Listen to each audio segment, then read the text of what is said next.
Discussion naïve, c'est un podcast produit par la Télé du Haut-du-Lac où se retrouvent Vanessa Girard et Christian Laprise pour parler sans prétention de sujets variés. Chaque épisode est guidé par un thème et chacun s'engage à préparer une chronique en lien avec celui-ci, en plus d'en préparer une dont le sujet sera imposé par l'autre. Bonne écoute!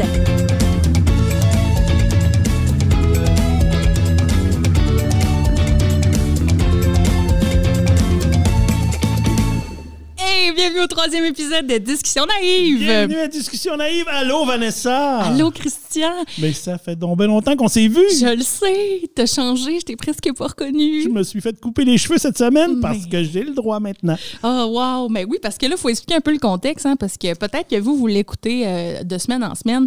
Mais nous, on a eu une grande pause entre nos deux premiers épisodes et celui-là, parce que, bon, Ben, ça a été le temps des fêtes. C'est ça. Et puis après ça, la situation sanitaire s'est un peu détériorée dans notre région. Alors, on a dû reporter un peu nos enregistrements. Mais là, cette semaine, nous sommes revenus dans l'orange. Alors, on reprend nos enregistrements et on avait bien hâte parce que ça fait longtemps qu'on ne s'est pas vus parce qu'on n'a pas le droit de se voir à part sur FaceTime. Ben c'est ça, tu sais, on n'est pas dans la même bulle, donc on n'a pas le droit. On a fait quand même quelques FaceTime. Oui. Donc, j'avais oublié ton corps. Je ne me rappelais que de ton visage. T'avais oublié mon corps. Et de te voir en personne, je dois dire que tu as l'air sans sas. Dis-moi donc, est-ce que tu t'entraînes? Ben, c'est parce que Vanessa, je m'entraîne. Ben ça paraît. À la maison depuis quand même quelques semaines. Là, et puis, j'essaie de faire attention à mon alimentation. Mais dis-moi, je te regarde, toi aussi. Moi aussi. Hey, t'es gentil de le remarquer.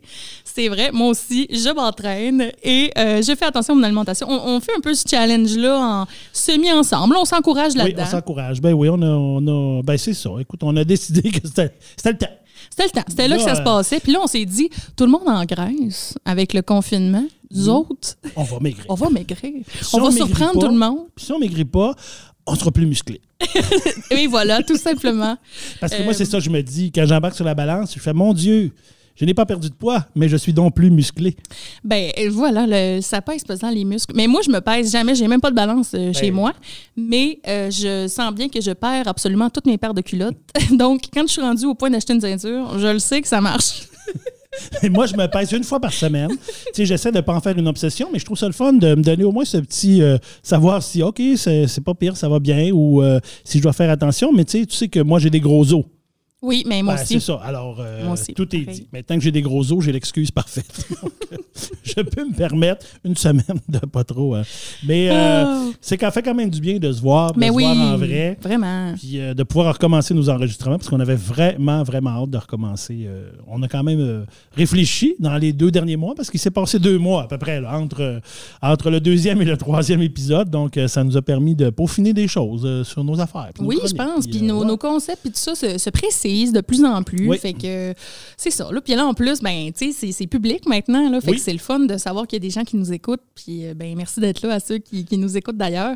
Puis vous pouvez vous abonner à nous si ça vous tente et aller suivre notre page Facebook. Page Facebook, Discussion naïve au pluriel. Envoyez-nous vos commentaires, dites-nous un peu ce que vous pensez de ce qu'on dit. Si vous avez, si ça vous inspire des choses qu'on dit ou si vous avez des anecdotes à nous conter qui ressemblent ou qui peuvent s'apparenter à ce qu'on a raconté, ben écoute, gênez-vous pas. Ça va nous faire plaisir de lire ça puis de pouvoir vous répondre à travers ça.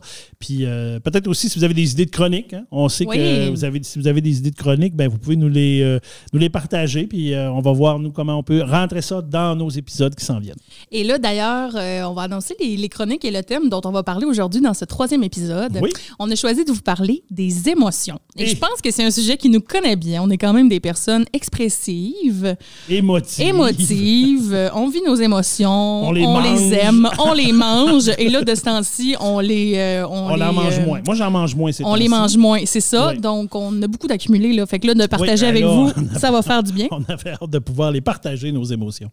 Et moi, vous ai préparé une chronique sur la musique qui nous donne des émotions. Tu sais, les chansons qui nous font pleurer, mais aussi tous les sentiments qu'on peut vivre en écoutant de la musique. Et j'ai décortiqué un peu les raisons pourquoi certaines musiques viennent nous chercher plus que d'autres. Mais Vanessa, es-tu en train de me dire que je devrais me tenir une boîte de Kleenex proche?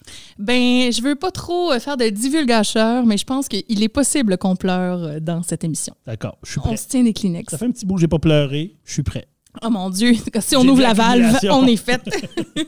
Est-ce qu'il y a une mop dans le studio? On verra rendu là.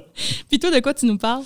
Écoute, moi, Vanessa, dans le fond, dans la chronique que je vous ai préparée, ben, tu sais, moi, tu me connais. Hein? Moi, j'aime ça comprendre, j'aime ça savoir et tout ça. Donc, je suis allé un peu sur c'est quoi les émotions, qu'est-ce que ça veut dire, quel type d'émotion qu'il y a. Et puis, je nous ai préparé un petit jeu à la fin de ma chronique là, pour qu'on puisse un peu illustrer mon point là, sur les émotions que je ne vais pas trop en dire, mais que je vais vous partager tantôt. OK, j'ai full hâte.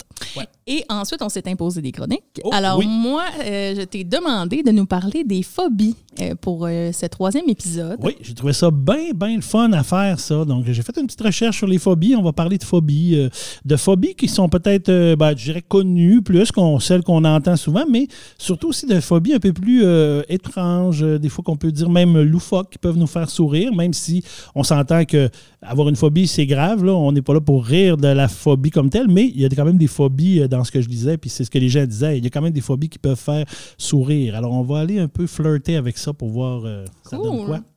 Et moi, Vanessa, dans mon défi, je t'ai demandé parce que, tu sais, on l'a dit dans un épisode, le premier épisode, je pense, hein, on est une amitié atypique par notre différence d'âge et de génération. Si peu de gens de mon âge sont amis avec un vieux bonhomme tel que toi. Et voilà. Et pourtant, plein de vieux bonhommes ont des amis de ton âge comme moi. Mais en tout cas, ça, c'est une autre histoire. Mais, on parle bien d'amitié ici. Oui, on parle d'amitié.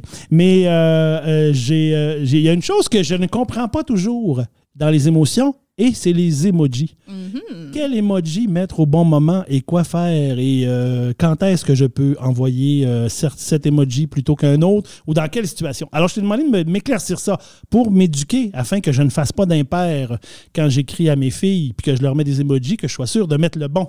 Pour pas qu'il y ait de bizarreries. Oui, bien, je suis allée explorer le sujet des emojis et c'est vraiment vaste. J'ai appris plein d'affaires, moi aussi, parce que je suis quand même assez geek dans la vie et j'utilise depuis très longtemps les emojis, peut-être même un peu trop, même les gifs. Hein? Quand j'écris, je suis très imagée, comme quand je parle. Mais là, j'ai appris des choses que je savais pas sur les emojis, fait que j'ai bien hâte de te présenter ça. Ben écoute, j'ai très hâte d'entendre ça et d'en savoir un peu plus. Et là, d'emblée, en s'en allant tranquillement vers mon sujet, qui est la musique, je voulais te demander, toi, mettons, dans toutes les émotions de la vie, là. OK. Ça sera pas lourd. Là. Non, c'est correct. Mais, tu sais, est-ce que tu penses qu'il y en a une que tu vis plus souvent que les autres de manière marquée? Tu sais, est-ce que... Écoute, moi, je suis une personne extrêmement optimiste. Et puis, je pense que la joie et la joie de vivre, c'est ce qui me caractérise beaucoup. C'est quelque chose que je vis régulièrement au quotidien. Puis quand il n'y a pas assez de joie de vivre, j'essaie d'en mettre. J'ai réussi quand même bien, mais... oui, mais c'est vrai que tu es toujours de bonne humeur. Ben, j'essaie le plus possible d'être de bonne humeur puis de dégager une bonne humeur et quelque chose qui est le fun. Entre les personnes et dans les relations que je peux avoir. Donc, j'essaie, je dirais que c'est pas mal l'émotion qui me fait le plus vibrer, c'est la joie. Tu as tellement raison, tu le dis, puis je fais comme « Ah oui, vraiment ». Et moi-même, je pense qu'une émotion que j'ai souvent, j'ai identifié la nostalgie. Je pense que je suis quelqu'un qui est assez nostalgique, mais dans un côté pas négatif. Je me vautre pas dans le passé, mais j'aime ça, penser à comment c'était avant. Puis même, des fois, je suis nostalgique de des choses que j'ai même pas connues. Moi, je suis nostalgique des années 60. Là. Moi, je suis nostalgique des années 70. J'aurais aimé ça les vivre. Puis surtout le Québec de ce temps-là, des années 70, 80, 90. Je sais pas pourquoi j'ai une fascination envers ça. Puis même que j'écoute souvent des vieilles émissions comme Le Temps d'une paix, Symphorien, 4,5, tu sais, des affaires de toutes les décennies.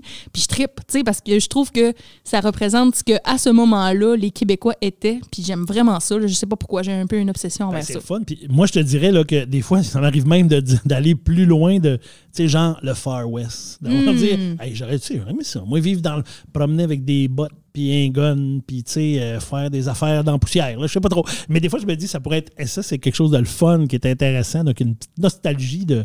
Je suis pas né là. Mais tu sais, j'aime ça parce que aujourd'hui, j'aime mieux vivre avec les vaccins puis pas le scorbut. Mais, mais le côté quand même plus funné des fois de ces époques-là qu'on n'a pas vécu, qu'on n'a même pas connu et que même personne proche de nous peut avoir connu, ben, d'avoir cette certaine nostalgie, si on peut dire. Oui, de s'imaginer ça puis de se dire, hey, ça ça doit être cool, tu sais. Ouais. Mais je trouve aussi qu'on retrouve beaucoup dans la musique, des fois, de la nostalgie, puis justement, des époques qu'on n'a peut-être même pas connues. On va écouter une chanson des années 70, puis on va être nostalgique de Woodstock, puis de cette époque-là. Donc, c'est un peu mon ouverture pour te parler de tout ce que j'ai déterminé aujourd'hui dans les chansons qui rendent triste. Et j'ai d'emblée une question pour toi, parce que je pense que l'émotion dans la musique, c'est assez universel. Je pense qu'on a tous déjà pleuré en écoutant une chanson, ou si on pleure pas, tu sais, être justement nostalgique et émotif. Donc, toi, Christian, est-ce qu'il y a une chanson qui te fait pleurer en particulier? Écoute, je te dirais que moi, c'est beaucoup dans le texte ou dans le rapport que je vais faire avec ma vie.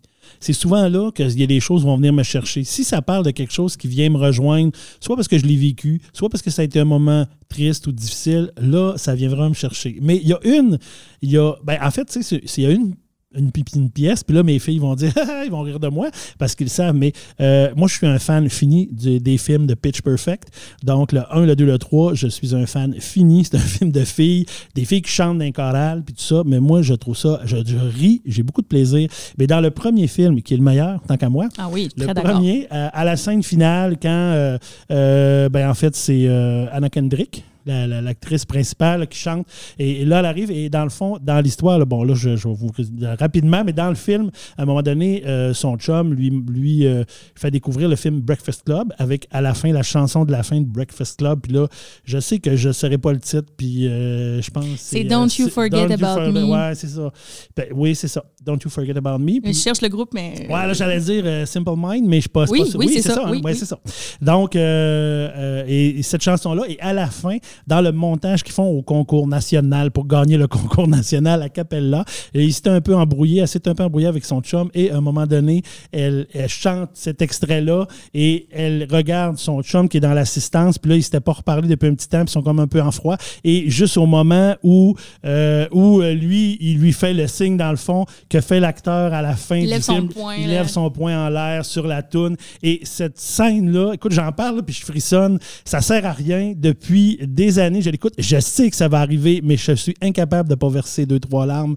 Puis encore récemment, je l'ai écouté, puis même ma fille avec qui je l'ai écouté, elle fait comme « Tu pleures-tu? » J'ai comme « une graine dans l'œil. » T'es bien cute, ouais. Mais moi aussi, là, à toutes les fois... Alors, ce bout-là, c'est vraiment la pièce. Là, ça, j'en ai plusieurs, mais celle-là, à chaque fois, je m'en sors pas, je verse une larme. Bien, le moment où il chante aussi dans une genre de piscine vide, là, puis à un moment donné, tout le public en haut embarque. Là. Oui, moi, j'ai des frissons à chaque fois. Le riff-off, comme il appelle. Le riff-off. Ça, c'est fantastique. C'est vrai que aussi. c'est bon. Ouais. Mais tu vois, ça, c'est une autre affaire qui vient me chercher dans les films puis dans les chansons aussi, là, en parallèle. Quand on pense que quelqu'un sera pas bon, puis finalement, il est bon. OK, moi, j'ai un film qui me fait tout le temps pleurer. C'est Rock'n'None. Ça n'a-tu pas rapport? C'est pas triste pantoute, là. Mais tu sais, au début, ils sont tellement poches. Puis la première fois qu'ils chantent puis qu'ils sont bonnes, je pleure à chaque fois. Quand je t'en parle, j'ai la chair de poule. Tu sais, ça n'a pas rapport. Quand tu chantes devant le pape à la fin, là, puis que ça, c'est magnifique. Mais vraiment, la première fois qu'ils chantent et qu'elles sont bonnes, j'ai des frissons, regarde, j'ai la grosse chair de poule, je trouve ça magnifique. Donc, on revient à mon sujet, on s'éloigne un peu. On s'égare de la chronique. On s'égare. Donc, moi, une des chansons qui me fait le plus pleurer, puis là aussi, je veux vous parler, j'ai demandé à mes abonnés sur ma page Facebook, il y a un moment de me parler des chansons qui les font pleurer. Il y a plus de 150 personnes qui m'ont répondu. Fait que je suis allée piger un peu là-dedans aussi là, pour sortir mes théories parce que je t'ai sorti des raisons pourquoi certaines chansons nous font pleurer. Donc, je te parlais de nostalgie au début de l'émission. Moi, c'est un des facteurs principaux parce que les chansons sont des fois rattachées à des moments de notre vie. Et moi, il y a une chanson que j'écoute chaque année à ma fête. C'est comme un petit rituel que j'ai avec moi-même. Et c'est « Vis ta vie » de Michel Fugain. Je ne sais pas si tu as déjà entendu cette chanson-là. C'est peut-être pas son plus grand succès, mais ça raconte l'histoire d'un père qui voit sa fille grandir. Puis là, il nous chante un peu toutes les étapes de la vie de sa fille. Puis moi, ça vient me chercher ça parce que à ma fête, j'ai comme ce recul-là de me dire « Mon Dieu, que le temps va vite. » Puis mon Dieu, que je ne serai plus jamais enfant, je ne serai plus jamais adolescente. Puis tu sais, tout ce qui reste, c'est le futur. Mais c'est cette espèce de moment-là dans l'année. Je m'assis, je mets cette chanson-là, puis je pleure tout seul dans mon salon, puis je m'ennuie de mon père, puis je fais comme...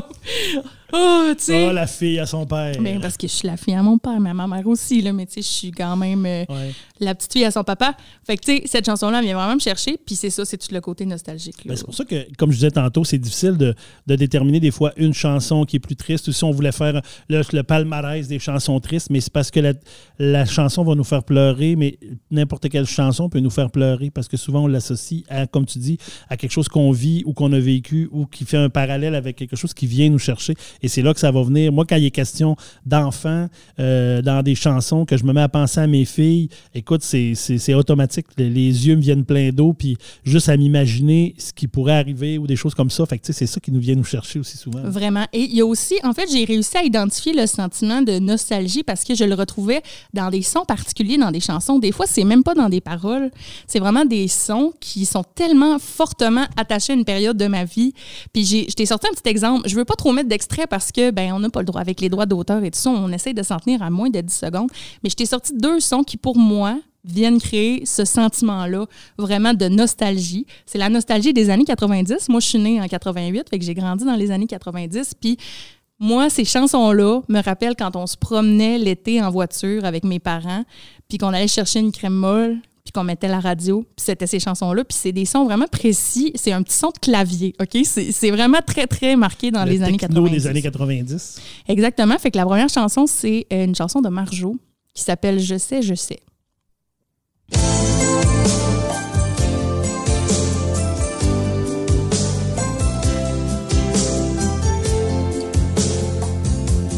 Fait que juste ce petit son-là, je m'imagine déjà avec mes sœurs en arrière dans le char. On a les cheveux mouillés parce que ma mère nous a lavé dans le bain avant de partir, puis on s'en va chercher une crème molle, il fait soleil, puis il y a cette chanson-là qui joue, puis exactement le même feeling me vient avec cette autre pièce-là, qui cette fois-là est en anglais. C'est une chanson de Phil Collins qui s'appelle « Another Day in Paradise ».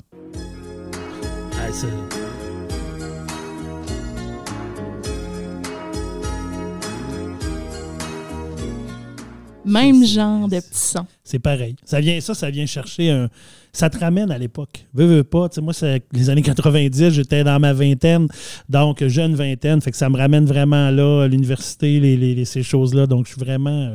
C'est vraiment là que ça me ramène. Ça vient te chercher aussi, hein? Oui, ça vient chercher au bout. Il n'y a pas de parole, là. C'était juste un son. C'est l'intro. Puis ça nous ramène à des endroits. Puis après ça, j'ai continué un peu dans ma recherche, on va dire, dans mon expérience scientifique, et dans les réponses que les gens m'avaient données. Il y avait beaucoup de chansons qui étaient associées à des moments précis d'une vie, comme par exemple un mariage. Beaucoup de personnes m'ont nommé Thousand Years de Christina Perri, qui est la tune aussi du mariage dans Twilight. Je te ferai pas entendre, là, comme je te l'ai dit, à cause des droits d'auteur, mais je pense que beaucoup de monde la connaissent. Ou on m'a nommé aussi souvent La vie est si fragile de Luc de la Rochelière, qui joue souvent dans des funérailles.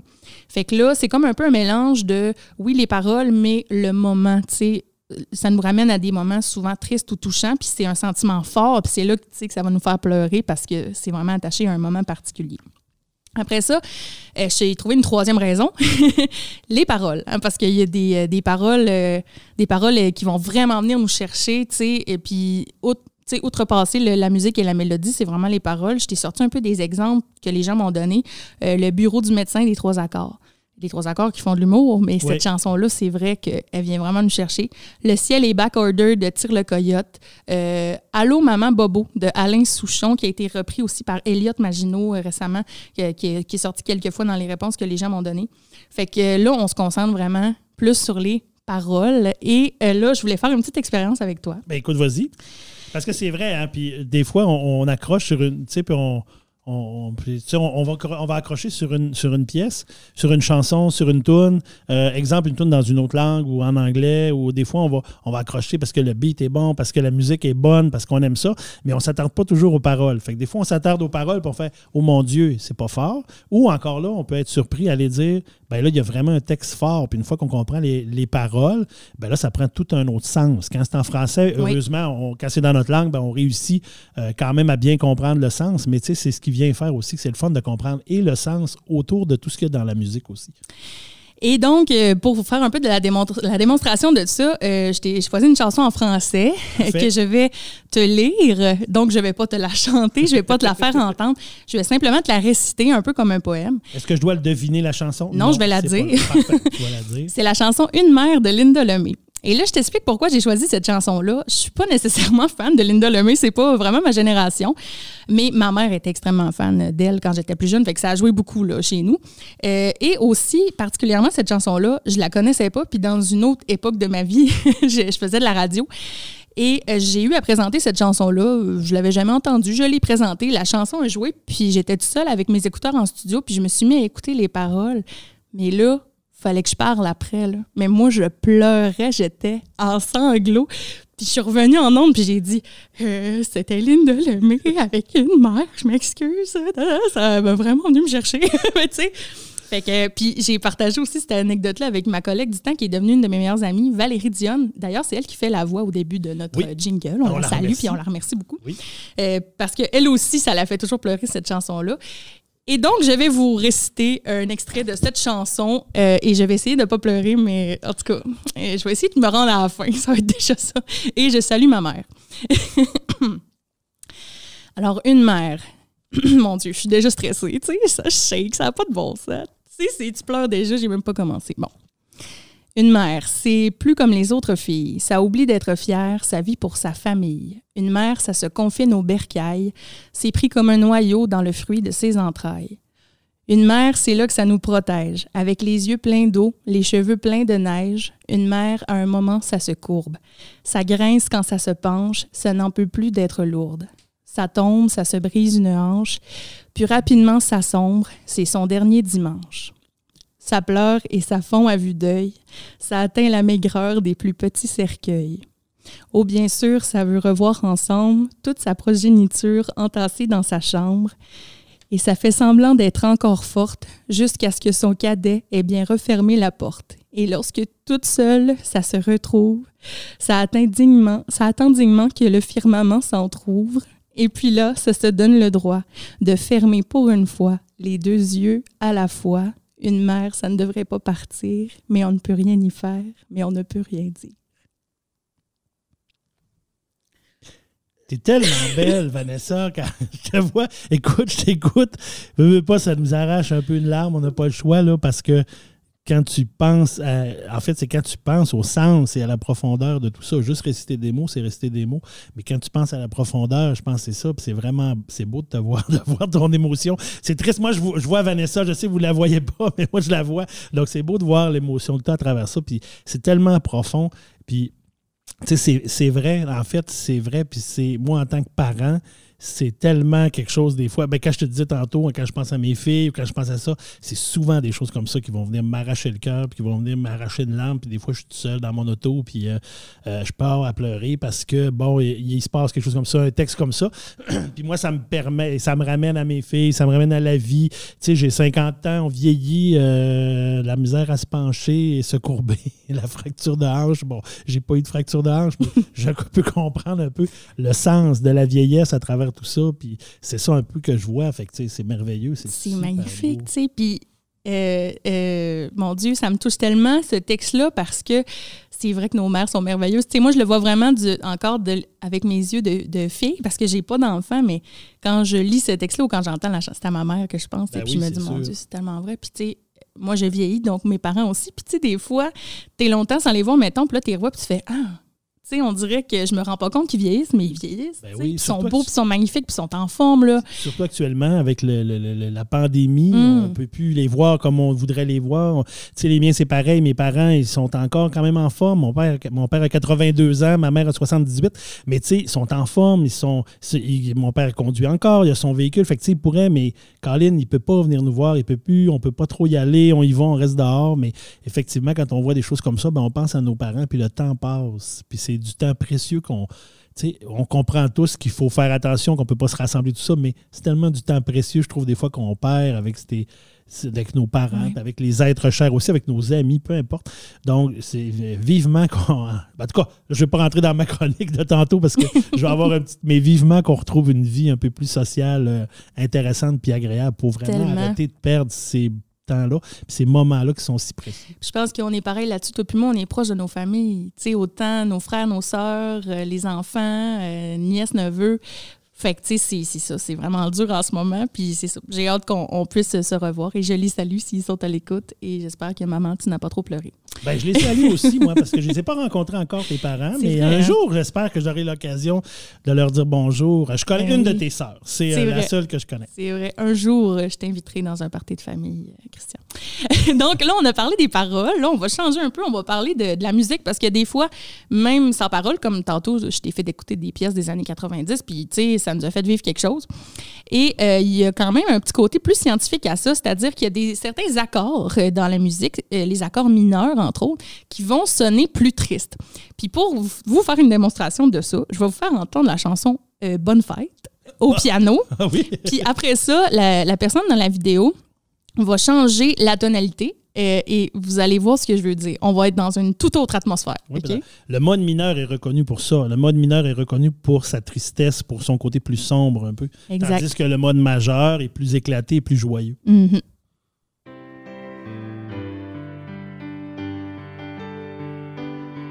Hein, là, on est joyeux. On s'imagine un gâteau, des cadeaux. Souffle tes bougies, fais un vœu. Oh! La personne s'est étouffée avec son gâteau et elle est en train de tomber au sol. Vite, le Heimlich. Fais-lui le Heimlich. Sais-tu comment faire le Heimlich? Non! Donc, tu vois, ça a quand même changé toute la vibe de notre histoire parce que on est allé jouer dans ces notes-là, les notes mineures, puis ça change la donne, puis ça fait cet effet-là aussi dans des chansons qu'on écoute. Là. C'est très peu parce que dans un... Je suis pas un expert en musique, mais je fais de la musique. Donc, puis là, si vous êtes des experts de musique puis je dis une niaiserie, ne m'écrivez pas sur Facebook que j'ai dit une niaiserie. Mais quand on va du majeur au mineur, on change une note. Dans un accord majeur et un accord mineur, il y a une note qui change. Mm-hmm. Fait qu'on voit que simplement une note, puis elle change d'un demi-ton. Donc, c'est vraiment un demi-ton qui fait qu'on change complètement d'atmosphère. Ben vraiment. C'est quand même impressionnant aussi. Mais c'est sûr que là, c'est plus englobé. Mais si on va vraiment à la base, c'est vraiment un peu qu'on change, mais qui fait toute une différence. Oui, vraiment. Puis, tu sais, des fois aussi, il y a juste des chansons, par exemple, sans aucune parole, là, qui vont aller déclencher des émotions. Je pense, entre autres, à Histoire sans parole d'Harmonium. J'adore cette chanson. J'adore, moi aussi, cette chanson-là. Vraiment, je l'ai en vinyle. Oh mon des Dieu, fois, j'ai je pas la encore mets. le vinyle. Mais je trouve qu'il y a vraiment quelque chose qui se passe et c'est le titre parfait. C'est une histoire sans parole parce que on passe à travers toutes sortes de styles musicaux et de notes et d'accords. Il y a plein de choses qui se racontent même s'il n'y a aucune parole qui est dite. Moi, j'ai eu la chance écoute, quand j'ai chanté longtemps dans une chorale, j'ai eu la chance aussi de faire un peu de direction de chorale à travers ces années-là que j'ai chanté avec Patricia Gauthier, une femme qui faisait beaucoup de musique, beaucoup de direction ici à Dolbeau, qui est maintenant à Québec. Je la salue si jamais elle écoute.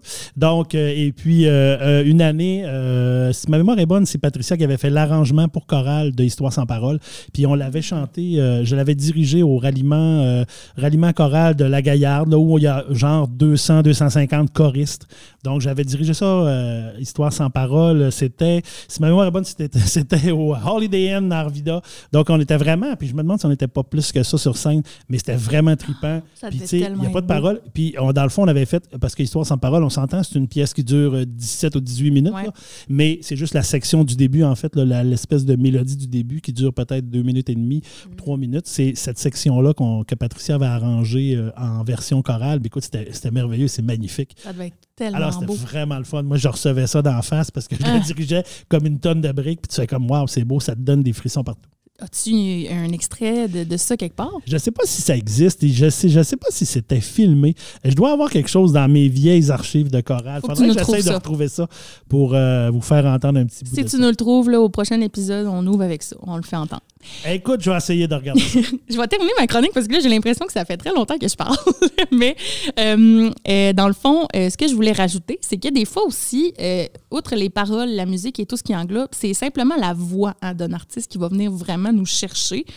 Et j'avais pris comme exemple Tire le Coyote, qui a une voix vraiment particulière qui, moi, vient me chercher.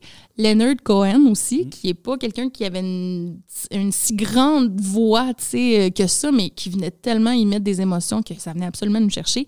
Et aussi, et ça, c'est une chanson que beaucoup de gens m'avaient nommée quand j'ai posé la question, la reprise de Song of Silence par Disturbed, qui est un groupe plus métal.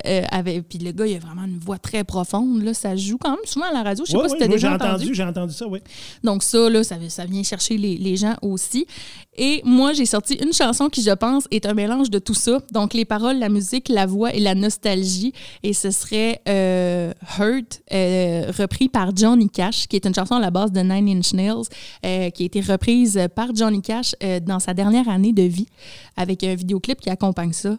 Et je vais juste en parler, j'ai des frictions. Je suis désolée de ne pas pouvoir vous faire entendre un extrait, mais dans cette chanson-là, dans le fond, les paroles racontent un peu, pas les regrets, mais tu sais, peut-être de faire les choses différemment, une espèce de retour sur sa vie, sur la solitude aussi quand tu vieillis à un moment donné, puis que les gens que tu connais décèdent ou s'éloignent de toi pour X raisons. Puis dans le vidéoclip, on voit plein d'images de lui quand il était plus jeune, avec sa femme, June Carter, puis il est comme dans une espèce de manoir avec un festin devant lui, mais tu sais, tu vois que ça lui importe peu, en fait, sa richesse, parce que il a perdu tellement d'affaires avec le temps, puis à la fin, là, il referme son piano, puis t'as l'impression qu'il referme son cercueil. Là. C'est comme vraiment, c'est vraiment quelque chose. Là, je vous conseille d'aller voir ça sur YouTube. On va aller voir ça, puis il faudrait partager le lien peut-être dans l'épisode. Hey, bonne idée. On mettra le lien dans l'épisode pour que les gens puissent l'écouter s'ils l'ont pas vu. Si je l'oublie, là, écrivez-le dans les commentaires, je vais venir vous le mettre. Puis moi, en tout cas, juste pour parler, quand on parle de voix, je ne sais pas si tu connais Josh Groban. Donc, moi, c'est ce gars-là. Ouais. Écoute, c'est un chanteur américain. Moi, je l'ai découvert. Bon, je n'ai déjà parlé, je pense, dans l'épisode 1 ou 2. Moi, j'étais un fan de la série Ally McBeal. Puis c'est dans cette série-là, à un moment donné, qu'on l'a vu. Il a participé à un épisode. Il faisait un jeune dans une école secondaire. Il se faisait un peu intimider. Il était pas, puis très, très renfermé sur lui. Et à la fin de l'épisode, ils sont comme au bal de finissant et il décide d'aller chanter en avant pour déclarer un peu son amour à quelqu'un. En tout cas, déclarer qu'il avait un intérêt pour une fille. Et là, écoute, quand il a ouvert, moi, c'est la première fois que je l'entendais, quand il a ouvert la bouche, tu fais, ben voyons donc. Et ce gars-là a une voix, moi, qui vient me chercher, qui me transperce complètement, là, tellement il y a une voix profonde, il y a une voix chaude et il y a un registre aussi. Il chante dans les graves, dans les aigus. En tout cas, moi, c'est vraiment un artiste au niveau de la voix qui me fascine, que je trouve très, très bon. Josh Groban. Je vous mettrai un extrait, là, You Raise Me Up. C'est une de mes préférées là, de Josh Groban. Qui a été tellement repris et souvent. Ça a été repris, mais jamais à la hauteur de ce que lui en fait avec sa voix. Ça, c'est mon opinion. Mais... Hey, on se fait une petite séance d'écoute là, après l'émission. Écoute, on mettra ça aussi on vous partagera ça. l'édition. Fait que ça termine ma chronique, mon cher. Merci, Vanessa. Ça fait plaisir. Une belle chronique. On est passé de rire aux larmes, à être touchant des moments. C'est le fun. C'est un peu ça, les émotions. Hein. Écoute, moi, Vanessa, dans le fond, je l'ai dit un petit peu tantôt. Hein, je me suis dit, j'essayais de comprendre. C'est quoi? Moi, je suis un gars qui aime comprendre dans la vie. Tu me connais. Tu le sais, je suis comme ça un peu. Des fois, j'avoue que c'est une belle qualité, mais des fois aussi, ça a un côté un peu plus pervers parce qu'à force de trop vouloir comprendre, des fois, je me perds. Fait que là, des fois... Mais je travaille là-dessus, fais-toi-en pas, je travaille sur le lâcher-prise, qu'ils disent. Le mot de 2021, lâcher-prise. Lâcher-prise en 2021.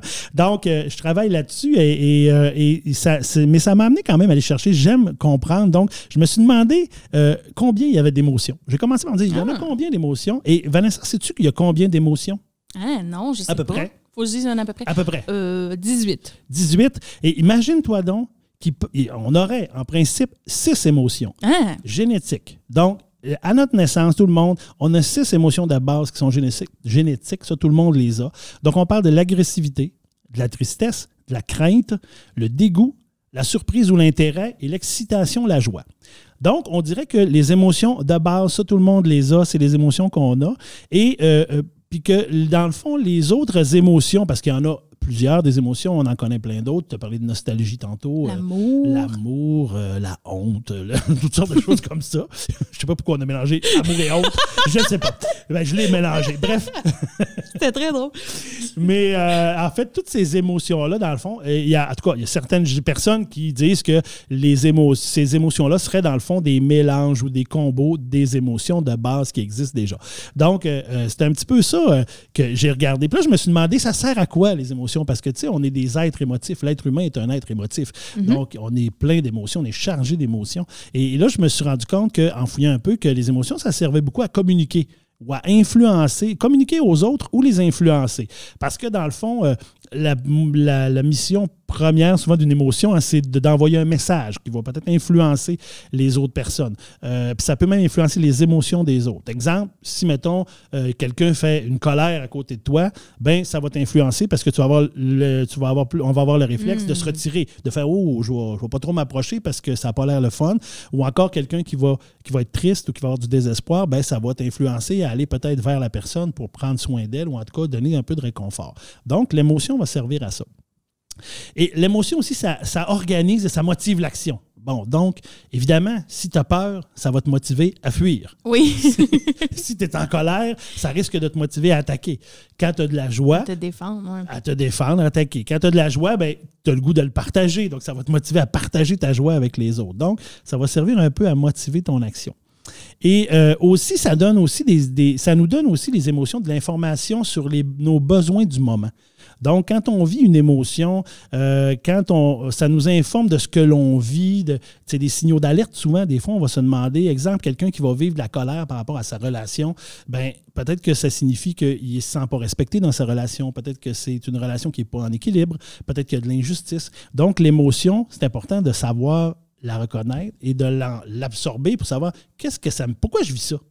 Tu sais, des fois, on se demande ça.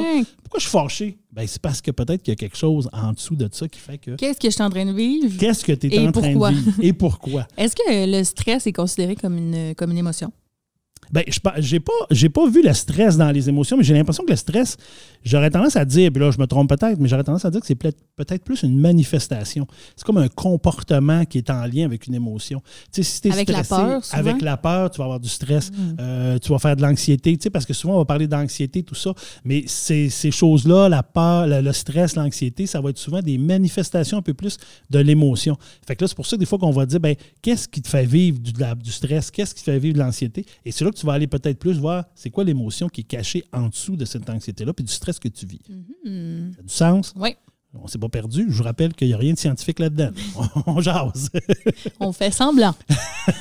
On joue. On s'informe quand même un peu. Ben oui, je sais. Et dans les émotions, il y a les émotions primaires et il y a les émotions secondaires. OK. Donc, les émotions primaires, ça, c'est l'émotion que tu vis plus de façon spontanée. La première qui vient.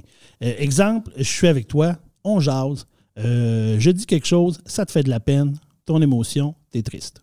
Émotion primaire. Mais là, tu peux, à un moment donné, te rendre à une émotion qui est plus secondaire. Donc, les émotions secondaires sont plus difficiles un peu à cerner parce que les émotions secondaires, eux autres, vont plus cacher ton vrai sentiment. Mettons qu'on est dans la même situation, je t'ai fait de la peine, t'es triste. Ta réaction, peut-être ça ne sera pas de pleurer. Peut-être que ta réaction, ça va être de me lancer toute une beurrée de chenoute. Parce que tu es en colère contre moi. Ouais. Fait que là, les gens vont dire « Hé, mon Dieu, Vanessa est fâchée. » Non. Parce que la colère, c'est l'émotion secondaire. Et celle qui est sous-jacente à ça, c'est la tristesse. Tu comprends? Oui, l'émotion secondaire. Excellent. Donc, c'est un peu ça que les émotions secondaires arrivent. Mais quand les émotions arrivent, elles sont souvent en réaction à l'émotion de base. Et souvent, elle va nous informer un peu plus sur ce qu'on vit, mais elle va souvent cacher ce qu'on vit vraiment. Comme moi, je te disais tantôt, quand on a une émotion, c'est important de savoir qu'est-ce qu'il y a en dessous. Parce que des fois, c'est pas ce qui paraît qu'on ressent. Mais il y a d'autres choses en dessous qui est caché. Puis des fois, nous-mêmes, on ne le sait pas. Ah ben effectivement. Là, on dit ça a l'air facile, mais effectivement, c'est vrai que des fois, c'est complexe, c'est plus difficile que ça, puis il faut aller un peu plus loin pour essayer de trouver qu'est-ce qui nous fait vivre ça. Là, je suis pas en train de nous faire une thérapie ensemble, Vanessa. Ça, on fait ça quand il n'y a pas de micro. Quand on le fait, il n'y a pas de micro, on fait ça tous les deux ensemble. Okay. Et ça m'a amené l'idée d'un petit jeu. Okay. Qu'on puisse faire ensemble. Vanessa, on est deux fans d'improvisation. On l'a déjà dit, on est deux joueurs d'impro. On s'est connus en impro. On s'ennuie de l'impro, d'ailleurs. On s'ennuie de faire de l'improvisation aussi. Et je voulais illustrer un peu l'importance du contexte dans les émotions et l'importance de, justement, de vraiment essayer de bien voir qu'est-ce qui est en dessous, qu'est-ce qui est là, qu'est-ce qui n'est pas là, c'est-tu la vraie affaire. Alors, je me suis écrit une petite scène. Une petite scène de la vie courante. On fait un sketch. Un petit sketch. Mais là, ça sera, tu sais, c'est pas très long. C'est juste une petite scène qui pourrait se passer banalement, dans la maison de Vanessa et Christian, mettons qu'on sera un couple, pour dire de quoi. Ah, t'as inventé ça. Là. J'ai inventé ça parce que nous ne sommes pas en couple. Mais j'ai inventé ça. Mais dans ton sketch, oui, en tout cas. En fait, il y a un On réalise ses rêves. Il y a un petit indice qui dit que peut-être on serait un couple, mais ce n'est pas... c'est de la fiction. C'est bon, c'est bon. Je tiens à le dire parce que peut-être que nous ne sommes pas... nous sommes en couple, peut-être individuellement, et que les personnes pourraient... Donc... Peut-être. Bon. Fait que, on le fait-tu, ce sketch-là? Oui. Mais en fait, je voulais juste faire vivre le malaise, qui est aussi une émotion. Donc voilà. Tu m'énerves. J'étais là, voyons. Il veut plus. Je l'ai brisé. Non, mais... Hey, t'es pas drôle, je me sentais full mal. C'est pour ça que j'ai amené la situation, pour qu'on sente que le malaise peut faire partie aussi des émotions. Alors, on y va avec la petite scène. Je suis déstabilisée, là. Est-ce que tu as besoin de prendre un respire? Je prends une petite gorgée d'eau. Donc, Vanessa, notre petite scène est là et on va la faire une première fois. C'est pas très long et on va la faire une première fois. Et cette première fois-là, j'aimerais ça qu'on la fasse le plus possible sans émotion. OK. Un peu, quand on fait du théâtre, ce qu'on appelle une italienne. Donc, on va juste réciter des paroles. OK, sans émotion. Sans émotion, le moins possible de ponctuation aussi, le moins... Okay. On ne met pas d'intention. C'est parti. Je suis prête. Alors, je vais lire la première didascalie. Vanessa et Christian se retrouvent à la table au déjeuner un samedi matin. Bon matin. Bon matin, mon chéri. Vanessa, j'ai quelque chose à te dire. Ben voyons, tu m'inquiètes. Qu'est-ce qui se passe? Quelque chose de grave? Écoute, ce n'est pas facile de dire ces choses-là. C'est difficile pour un homme de parler de ces choses-là. Ben voyons. Depuis le temps qu'on se connaît, tu sais que tu peux tout me dire. Tu sais qu'hier, j'ai vu mon médecin. Mon Dieu, tu me fais peur. Le diagnostic est tombé. Ben parle, tu m'inquiètes. Le médecin m'a dit que... Accouche. Le médecin m'a dit que c'était la mycose des ongles. Non. Donc, on voit que... Ridicule! La mycose des ongles! Écoute, c'est la première chose qui m'est venue à l'idée parce que on voit ça à la télé puis je trouve ça tellement fascinant, la mycose des ongles. Mais on voit que...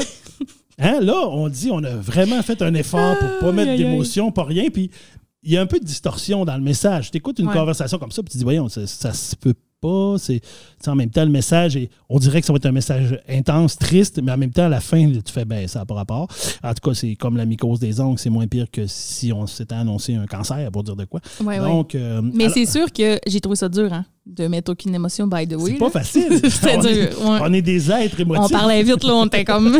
on était concentrés sur « on met pas d'émotion ». Oui, vraiment. Vanessa, on va la refaire si tu veux bien. Et cette fois-là, on va la refaire peut-être un peu plus dramatique. OK. Parce que, bon, on l'a dit, on fait de l'impro, il y a une catégorie à l'improvisation où on fait des scènes et on les refait, mais dans des émotions différentes. Alors, on va y aller comme ça. Dramatique comment, là? Exagérément dramatique ou... Ben, pas mélodramatique. On va y aller vraiment dans le dramatique. Donc, quelque chose de c'est terrible. Ce qui se passe actuellement, c'est quelque chose d'intense. C'est dans l'intensité. OK. Je suis prête. Moi aussi. Bon matin. Bon matin, mon chéri. Vanessa, j'ai quelque chose à te dire. Ben voyons. Tu m'inquiètes? Qu'est-ce qui se passe? Quelque chose de grave? Écoute, c'est pas facile à dire ces choses-là. C'est difficile pour un homme de parler de ces choses-là. Ben voyons. Depuis le temps qu'on se connaît, tu sais que tu peux tout me dire. Tu sais qu'hier, j'ai vu mon médecin? Mon Dieu, tu me fais peur. Le diagnostic est tombé. Ben parle, tu m'inquiètes. Le médecin m'a dit que... Accouche! Le médecin m'a dit que c'était la mycose des ongles. Non! Alors, tu vois qu'encore là, on se dit... Ça fait un peu... ça fait comme tellement pas rapport.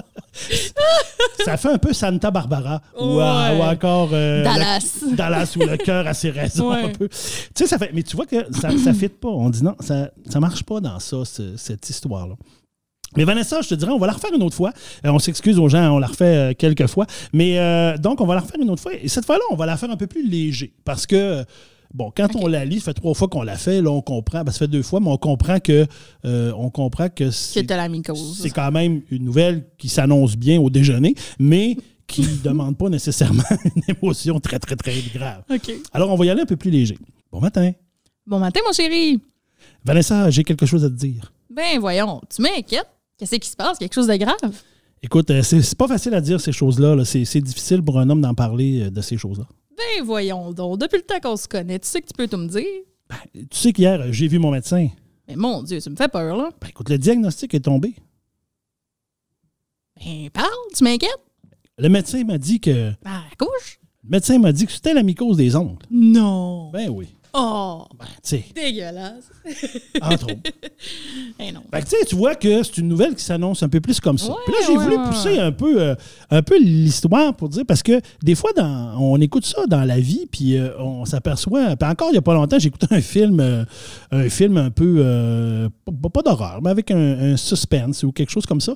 Et je me suis dit, tu sais, c'est fou le pouvoir de la musique.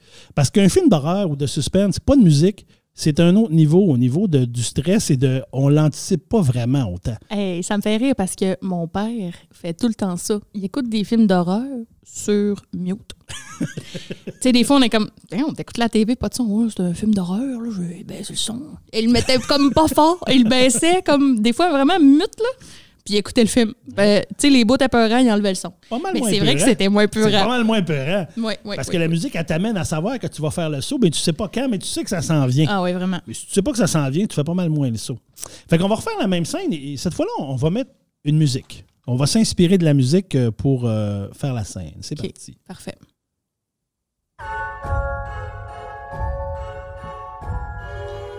Bon matin. Bon matin, mon chéri. Hey, Vanessa, j'ai quelque chose à te dire. Ben voyons, tu m'inquiètes?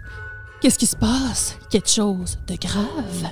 Ben écoute, c'est pas facile à dire ces choses-là. Hein. C'est difficile pour un homme de parler de ça. Ben voyons, depuis le temps qu'on se connaît, tu sais que tu peux tout me dire. Tu sais que j'ai vu mon médecin hier. Mon Dieu, tu me fais peur. Le diagnostic est tombé. Ben parle! Tu m'inquiètes? Le médecin m'a dit que... Accouche! Le médecin m'a dit que c'était la mycose des ongles. Alors, on voit que... J'adore ton cri.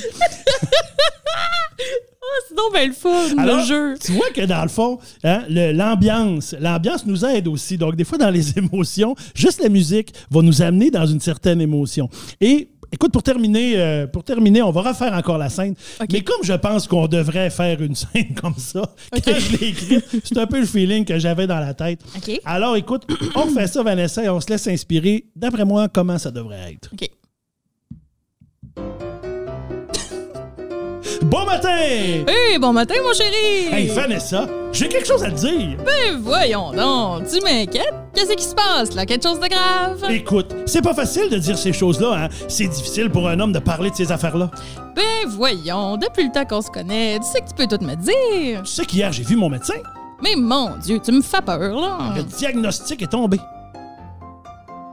Ben parle, tu m'inquiètes? Le médecin m'a dit que... Ben accouche! Le médecin m'a dit que c'était la mycose des ongles. Ben voyons! Je te le dis! Ben voyons non! Hey, on danse! On danse! C'était Olivier Guimond et Manda Parent dans le sketch La mycose! Alors, Vanessa... Écoute, Vanessa, dans ma tête, c'est comme ça que j'ai écrit. C'est ce qu'il y avait dans ma tête quand j'ai écrit cette scène-là. Et on voit que pourtant, on pourrait tellement l'interpréter. Alors, ma conclusion, ça sera, Vanessa, que c'est super important d'exprimer ses émotions, mais c'est important aussi de bien les exprimer et avec la bonne intention, dans le bon contexte, pour s'assurer que le message qu'on veut envoyer aux autres, ben ça soit le bon. Bon, c'est pas tant scientifique comme conclusion, mais c'est la mienne. Oh, c'était vraiment le fun. Merci d'avoir préparé ça. Hey, ça me fait plaisir. Oh, je m'ennuie donc bien de l'impro, puis du théâtre, puis de ces affaires-là. En tout cas. C'est ça, discussion naïve. Des fois, on va essayer de faire des petits sketchs de même. Ça peut arriver qu'on continue, qu'on ait d'autres affaires. Ben trop trippant. Mais bon, tu parlais d'exprimer ses émotions de la bonne manière. Tu m'as demandé de préparer une chronique sur les emojis. Yes! J'ai assez hâte de savoir quel emoji mettre au bon moment. Alors, dis-moi donc, premièrement, est-ce que tu utilises beaucoup les emojis? Comment tu dirais que ta consommation d'emojis... Je dirais que j'utilise quand même beaucoup les emojis, mais souvent les mêmes. Le petit bonhomme clin d'œil, le bonhomme qui rit la langue un peu sur le côté en faisant « Hey, hey, c'est une blague! » Oui. C'est un peu ce que j'utilise. Le petit bonhomme fâché, ça arrive aussi quand je veux être fâché. Mais c'est ça. J'ai une difficulté à savoir bien aussi où les mettre et lequel mettre. Ben, je vais peut-être t'aider un peu, t'aiguiller un peu avec ça tantôt, mais est-ce que ça fait longtemps que tu utilises les emojis? Depuis quand à peu près, tu dirais? Ben, je te dirais que depuis que j'utilise un peu plus le téléphone intelligent, donc peut-être depuis 5, 6, 7 ans. Là, depuis quelques années. Quelques années, j'utilise un peu plus les emojis. J'essaie de me mettre à la page. Ben moi, j'utilise peut-être pas les emojis, mais avant les emojis, il y avait les émoticônes. Te souviens-tu de ça? C'était entre autres sur MSN. Hein? MSN oui. Que j'ai utilisé toute mon adolescence. Là, je parlais à mes amis des soirées de temps là-dessus. Puis là, on utilisait beaucoup les émoticônes, ou il y en a qui appelaient ça les smileys aussi. Oui. Puis on pouvait faire des raccourcis clavier. Puis il y en a qui sont encore vraiment imprimés dans ma tête. Encore cette semaine, j'écrivais à quelqu'un sur Messenger, sur Facebook, et j'ai voulu faire un pouce et j'ai utilisé le vieux raccourci clavier, donc un Y entre parenthèses, et ça a fonctionné, ça me fait un pouce. Mais un espèce de vieux pouce bleu lettre de Facebook. C'était vraiment spécial, vous l'essayerez. Mais ça fonctionne encore, et le N entre parenthèses pour faire le pouce par en bas fonctionne encore aussi. Mais le reste, si on voulait faire par exemple une étoile, c'était un astérix entre parenthèses, une note de musique, c'était un 8. Je pense que tu pouvais faire un cœur avec un L. Une fleur, c'était un F. Donc, j'en connaissais quelques-uns. Là, je me rappelle de ceux-là, mais j'en savais vraiment plus que ça. Et là, tu viens de me perdre. Parce que c'est ça. C'est moi ta génération. Je me rappelle d'MSN, mais j'ai pas chatté sur MSN avec mes amis. Donc, moi, c'est arrivé plus loin un peu dans ma vie, les emojis. Mais c'est ça. Mais moi, ça fait vraiment longtemps que je les utilise. Donc, je les utilise vraiment beaucoup. On dirait qu'ils sont comme dans ma culture du web, si tu veux. Là. Peu importe à qui j'écris, je vais toujours très souvent utiliser les emojis. Je trouve que ça représente bien. Puis, tu sais, je pense que dans la vie, quand je m'exprime, je suis assez expressée. T'es une emoji. Je suis une emoji. Est-ce vivante. que emoji, ça a-tu un genre, l'emoji? Ou Non. D'ailleurs, le mot emoji, c'est un mot japonais et ça vient du mot le E, simplement, qui est image, et du moji, qui est lettre. Donc, image-lettre, si on veut. OK. Donc, c'est pas une ou un emoji. Ben, on sait pas comment le dire. Là, tu me poses une colle. Écoute, c'est pas grave. Moi, j'utiliserais un emoji, je pense. Ouais, je pense que oui. Ouais. Dans ma tête. Mais peut-être que je je me trompe. Tu peux peut-être le chercher si tu veux pendant que je jase, mais je pense vraiment que c'est un emoji. Donc, c'est ça. Ces petites images d'émotions-là sont rentrées dans notre vie depuis les dernières années, peut-être de manière plus intense. Mais ils étaient là avant. Et même avant MSN, il y avait autre chose qui existait, qu'on appelait aussi des émoticônes, mais c'était de faire tout simplement, par exemple, 2 points et une parenthèse qui faisait un sourire. Hein. Et ça a été créé dans les années 60. Et ça, je l'utilise encore. Oui, mais moi aussi, des fois, oui. Mais des fois, dans certains... Maintenant, souvent, il va se transformer en sourire. Automatiquement, oui. Il va se transformer. Mais il y a encore sur certaines places où il ne se transforme pas, puis ça demeure la parenthèse avec les 2 points. Oui, mais c'est ça. Mais ça fait longtemps que ça existe. Depuis, en fait, que les ordinateurs ont commencé à exister, on a inventé un peu ce langage-là qu'on appelait les émoticônes ou les smileys. Et ça a été beaucoup plus populaire dans les années 80, quand presque tout le monde à la maison avait commencé à avoir des ordinateurs. Bien, ça, c'était peut-être plus 90, mais quand on commençait quand même à utiliser plus les ordinateurs et même les machines à écrire et tout ça. As-tu trouvé finalement si c'est un? Écoute, on me dit sur ma recherche très scientifique que c'est un emoji. Ah ben tu vois, j'avais le bon feeling. Donc, et petite parenthèse là, que je me permets de faire, parce que c'est une petite découverte historique que j'ai faite que je trouvais trop fun à dire pendant ma recherche, fait que tu me permets de la dire. Je me permets de la dire, j'adore les petits faits historiques. Dans les années 60, en 1963 plus exactement, il y a un publiciste qui s'appelle Harvey Ball qui a inventé l'espèce de sourire jaune. Tu sais, vraiment le smiley jaune avec les 2 yeux noirs puis la petite bouche. Celui qu'on connaît, qui est traditionnel. Qui est très traditionnel. Il a inventé ça pour une compagnie d'assurance qui lui a remis un chèque de 45 $ et aucun droit sur la suite des choses. Oh je te laisse deviner que ça a un peu dérapé. Et là, quelques années plus tard, dans les années 70, en 72 exactement, il y a un Français qui s'est rendu compte qu'il n'y avait aucun copyright, donc aucun droit à réserver, droit de copie sur le smiley, et il l'a déposé et il l'a fait fortune. Ben, OK? Il est devenu millionnaire. Et là, les gens pouvaient demander à M. Harvey Ball, est-ce que vous êtes déçu de ça, que vous n'aviez aucun argent de votre invention? Et il a dit, malgré les sommes colossales générées par la création que je n'ai pu toucher, de toute façon, je ne peux manger qu'un steak à la fois et je ne peux conduire qu'une voiture à la fois. Donc, très terre à terre, le gars, dans le fond, je n'ai pas besoin de tout cet argent-là. Et même à ça, dans les années 90... Je crois qu'il est aussi bien de le prendre de même, parce que sinon, ça peut devenir plate. T'es triste dans ta vie. Sourire par en bas, là. Ouais. Il a même fondé une fondation de charité pour les enfants en 1999, la Harvey Ball Smile World Corporation, et il a inventé la Journée internationale du sourire, qui est le premier vendredi du mois d'octobre. Ah, ben c'est cool! Et il a utilisé l'argent qu'il a fait avec ça pour aider plein d'enfants aux États-Unis. Donc, c'est quand même... ça finit quand même bien comme histoire. Il a quand même réussi à bien tourner l'histoire, même s'il n'y a pas eu les redevances. Il a quand même utilisé un peu l'histoire pour aller plus loin et créer quelque chose de beau. Donc non, ce n'est pas Forrest Gump qui a inventé le sourire, comme dans le film. C'est vraiment ce monsieur-là, même s'il n'a pas fait fortune avec ça. Tu viens tellement de briser mes rêves. Et là, je vais te demander de sortir ton sel. Oui, mon sel. Tu vas aller dans une conversation sur Messenger. Là. Tiens, ça peut être avec moi, là, si tu as peur d'envoyer des niaiseries. Mais Vanessa, ici, OK, voilà. Et tu vas ouvrir ton clavier et tu vas me dire c'est quoi les 5 emojis que tu utilises le plus. C'est ceux-là qui vont être là où la petite horloge dans le bas. Ouais. Tu le vois-tu? Oui, ben là, en fait, c'est un peu difficile parce que là, c'est les bonnes... Tu sais, il y a ma face, tu sais, les Gmojis. Ouais, c'est ça, c'est ceux-là, là, dans le fond. Il faut que je te donne les 5. Ouais, les 5 que tu utilises le plus. C'est un petit peu gênant. Oh! Ben, c'est un petit peu gênant parce qu'il y en a un là-dedans que j'utilise pas tant, mais que j'ai utilisé récemment pour faire des niaiseries. Et là, alors, il y a le bonhomme qui rit. Le premier en haut, c'est le bonhomme qui rit. Le deuxième, c'est le bonhomme clin d'œil. Le troisième, c'est le bonhomme surpris, celui qui fait « Ah! » Le dernier en bas, c'est le bonhomme qui fait comme « Je le sais pas ». Celui-là. Et celui du centre, là, celui qui me gêne un peu de dire, c'est la courge. L'aubergine, excuse. Ah, ouais. Cette fameuse aubergine. Ben là, ce que je lis dans tes derniers emojis, c'est que clairement, tu as sexté dans les derniers 24 heures. Parce que le bonhomme surpris, le clin d'œil, l'aubergine sont très sexuels dans le monde des emojis.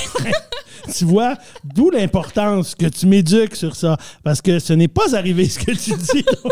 Je me rappelle pas pourquoi j'ai envoyé l'aubergine. Je pense que tu me l'as envoyé à moi pour me niaiser, justement, parce que tu me demandais c'était quoi déjà ta chronique? Puis j'ai dit c'est les emojis. Puis là, tu m'as envoyé ça. Ah oui, c'est en plein ça. Je vais le dire les miens, OK? Non, ben, en fait, mon idée, c'était plus de dire enfin, je vais comprendre quand ne pas mettre l'aubergine. Fait que je t'ai mis l'aubergine. Ben oui, je sais, mais c'est très drôle que ça se ramasse dans la chronique, j'adore. Donc, moi, les miens, il y a le bonhomme qui rit aussi, le bonhomme qui pleure avec beaucoup, beaucoup de larmes, les yeux fermés, le bonhomme sourire, tout simplement, le petit singe qui se couvre la bouche. Oui. Et la fille qui fait un facepalm, donc la face dans le visage, et ça. le bonhomme vert sur le bord de vomir. Ça me surprend le facepalm parce que je le mets souvent, celui-là. C'est vrai, hein? Mais tu le mets souvent avec ton bonhomme que tu t'es fait sur Facebook. Oui, mais c'est ça, je le mets avec mon Bitmoji. Comment on appelle ça, un avatar? Mon avatar, c'est pour ça. Tu utilises beaucoup l'avatar. Très boomer d'ailleurs de ta part, mais c'est correct, c'est de ta génération. Je ne suis pas un boomer, je suis juste après, moi. Je le sais, mais j'aime ça de traiter de boomer pour niaiser. Mais veux-tu savoir les 5 emojis les plus utilisés dans le monde? J'aimerais ça. Les larmes de joie, donc c'était tous les deux notre premier. Le visage qui pleure à chaudes larmes, qui était mon deuxième. Le visage souriant avec des yeux en forme de cœur. Oui. Le cœur rouge. Et une main avec l'index pointant à droite. Ce sont les 5 qui sont le plus utilisés chaque jour dans le monde.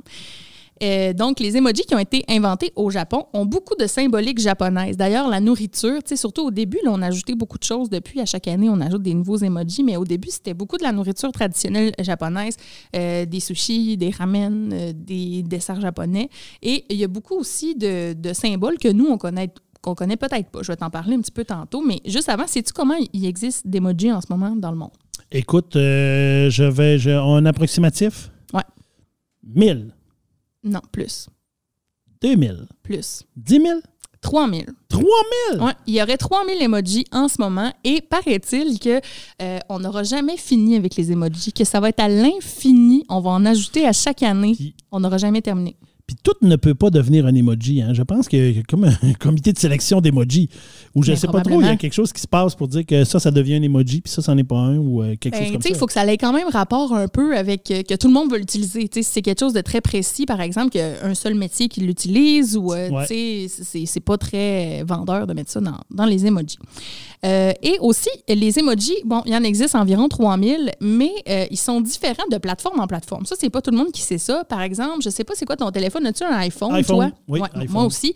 Mais les emojis sur les iPhones, sur les Samsung, sur les Android vont être différents. Et aussi, sur Twitter, ils vont être différents. Sur Facebook, ils vont être différents. Fait que des fois, on veut peut-être donner un message, mais qui va être confus parce qu'ils vont être différents à l'autre bout. T'sais. Oui, parce que souvent, il y a des emojis qui ne se reconnaissent pas. Oui, il y en a aussi. Quelqu'un nous envoie, mettons, moi j'ai un iPhone, mais des fois je reçois des emojis d'Android et je vois des symboles louches. Comme tu disais tantôt, là, des F entre parenthèses puis des affaires. Ouais. Comme, OK, mais qu'est-ce que tu veux me dire? Oui, bien c'est ça. Ben, c'est parce que ça change d'une plateforme à l'autre puis c'est pas tout le monde qui est au courant. Puis des fois, surtout en publicité, ça peut être un peu bizarre. Ça peut faire étrange. Exact. Et il y a des emojis qui sont assez universels, hein, comme le cœur ou encore le bonhomme qui rit. Là, ça, c'est pas mal pareil partout. Ben, l'emoji caca. Moi, c'est un de mes préférés. C'est l'emoji caca. Oui, c'est vrai. Oui, ben, oui ça, c'est, ben, je comprends pas d'ailleurs je comprends pas d'ailleurs qu'il n'était pas dans mes 5 parce que j'avoue, je l'utilise très souvent. Il était peut-être dans ton top 10. Mais il y a d'autres emojis qui signifient peut-être autre chose. Et là, on entre justement dans l'aubergine que tu m'as dit tantôt. Ben, c'est ça, c'est de savoir aussi. Des fois, il y en a qu'on ne sait pas la signification, puis que tu envoies ça, puis quelqu'un, lui, il sait la signification. Et là, tu fais comme... J'ai flirté sans le vouloir. Qu'est-ce qui s'est passé? D'ailleurs, j'ai été très surpris parce que c'était écrit que dans plusieurs pays, dans plusieurs cultures, le bonhomme clin d'œil était considéré comme un flirt. Et même à ça, en cours aux États-Unis, ça a fait... il y a eu un dossier où les emojis ont été impliqués. Parce qu'il y a un homme qui disait qu'une femme, il avait donné son consentement parce qu'elle avait mis des emojis clin d'œil dans ses textos. Je t'annonce que le gars a perdu. Là. Ça n'a pas fonctionné. Ça n'a vraiment pas fonctionné. Mais pour dire que ça peut aller jusque-là. Moi, là, j'utilise souvent des clins d'œil zéro pour flirter. Là. Mettons, pour écœurer quelqu'un, bien plus, parce que moi, je suis quelqu'un qui aime bien ça écœurer pour rire. Fait que là, je fais puis je mets un clin d'œil, mais ça a l'air que je flirtais sans le savoir.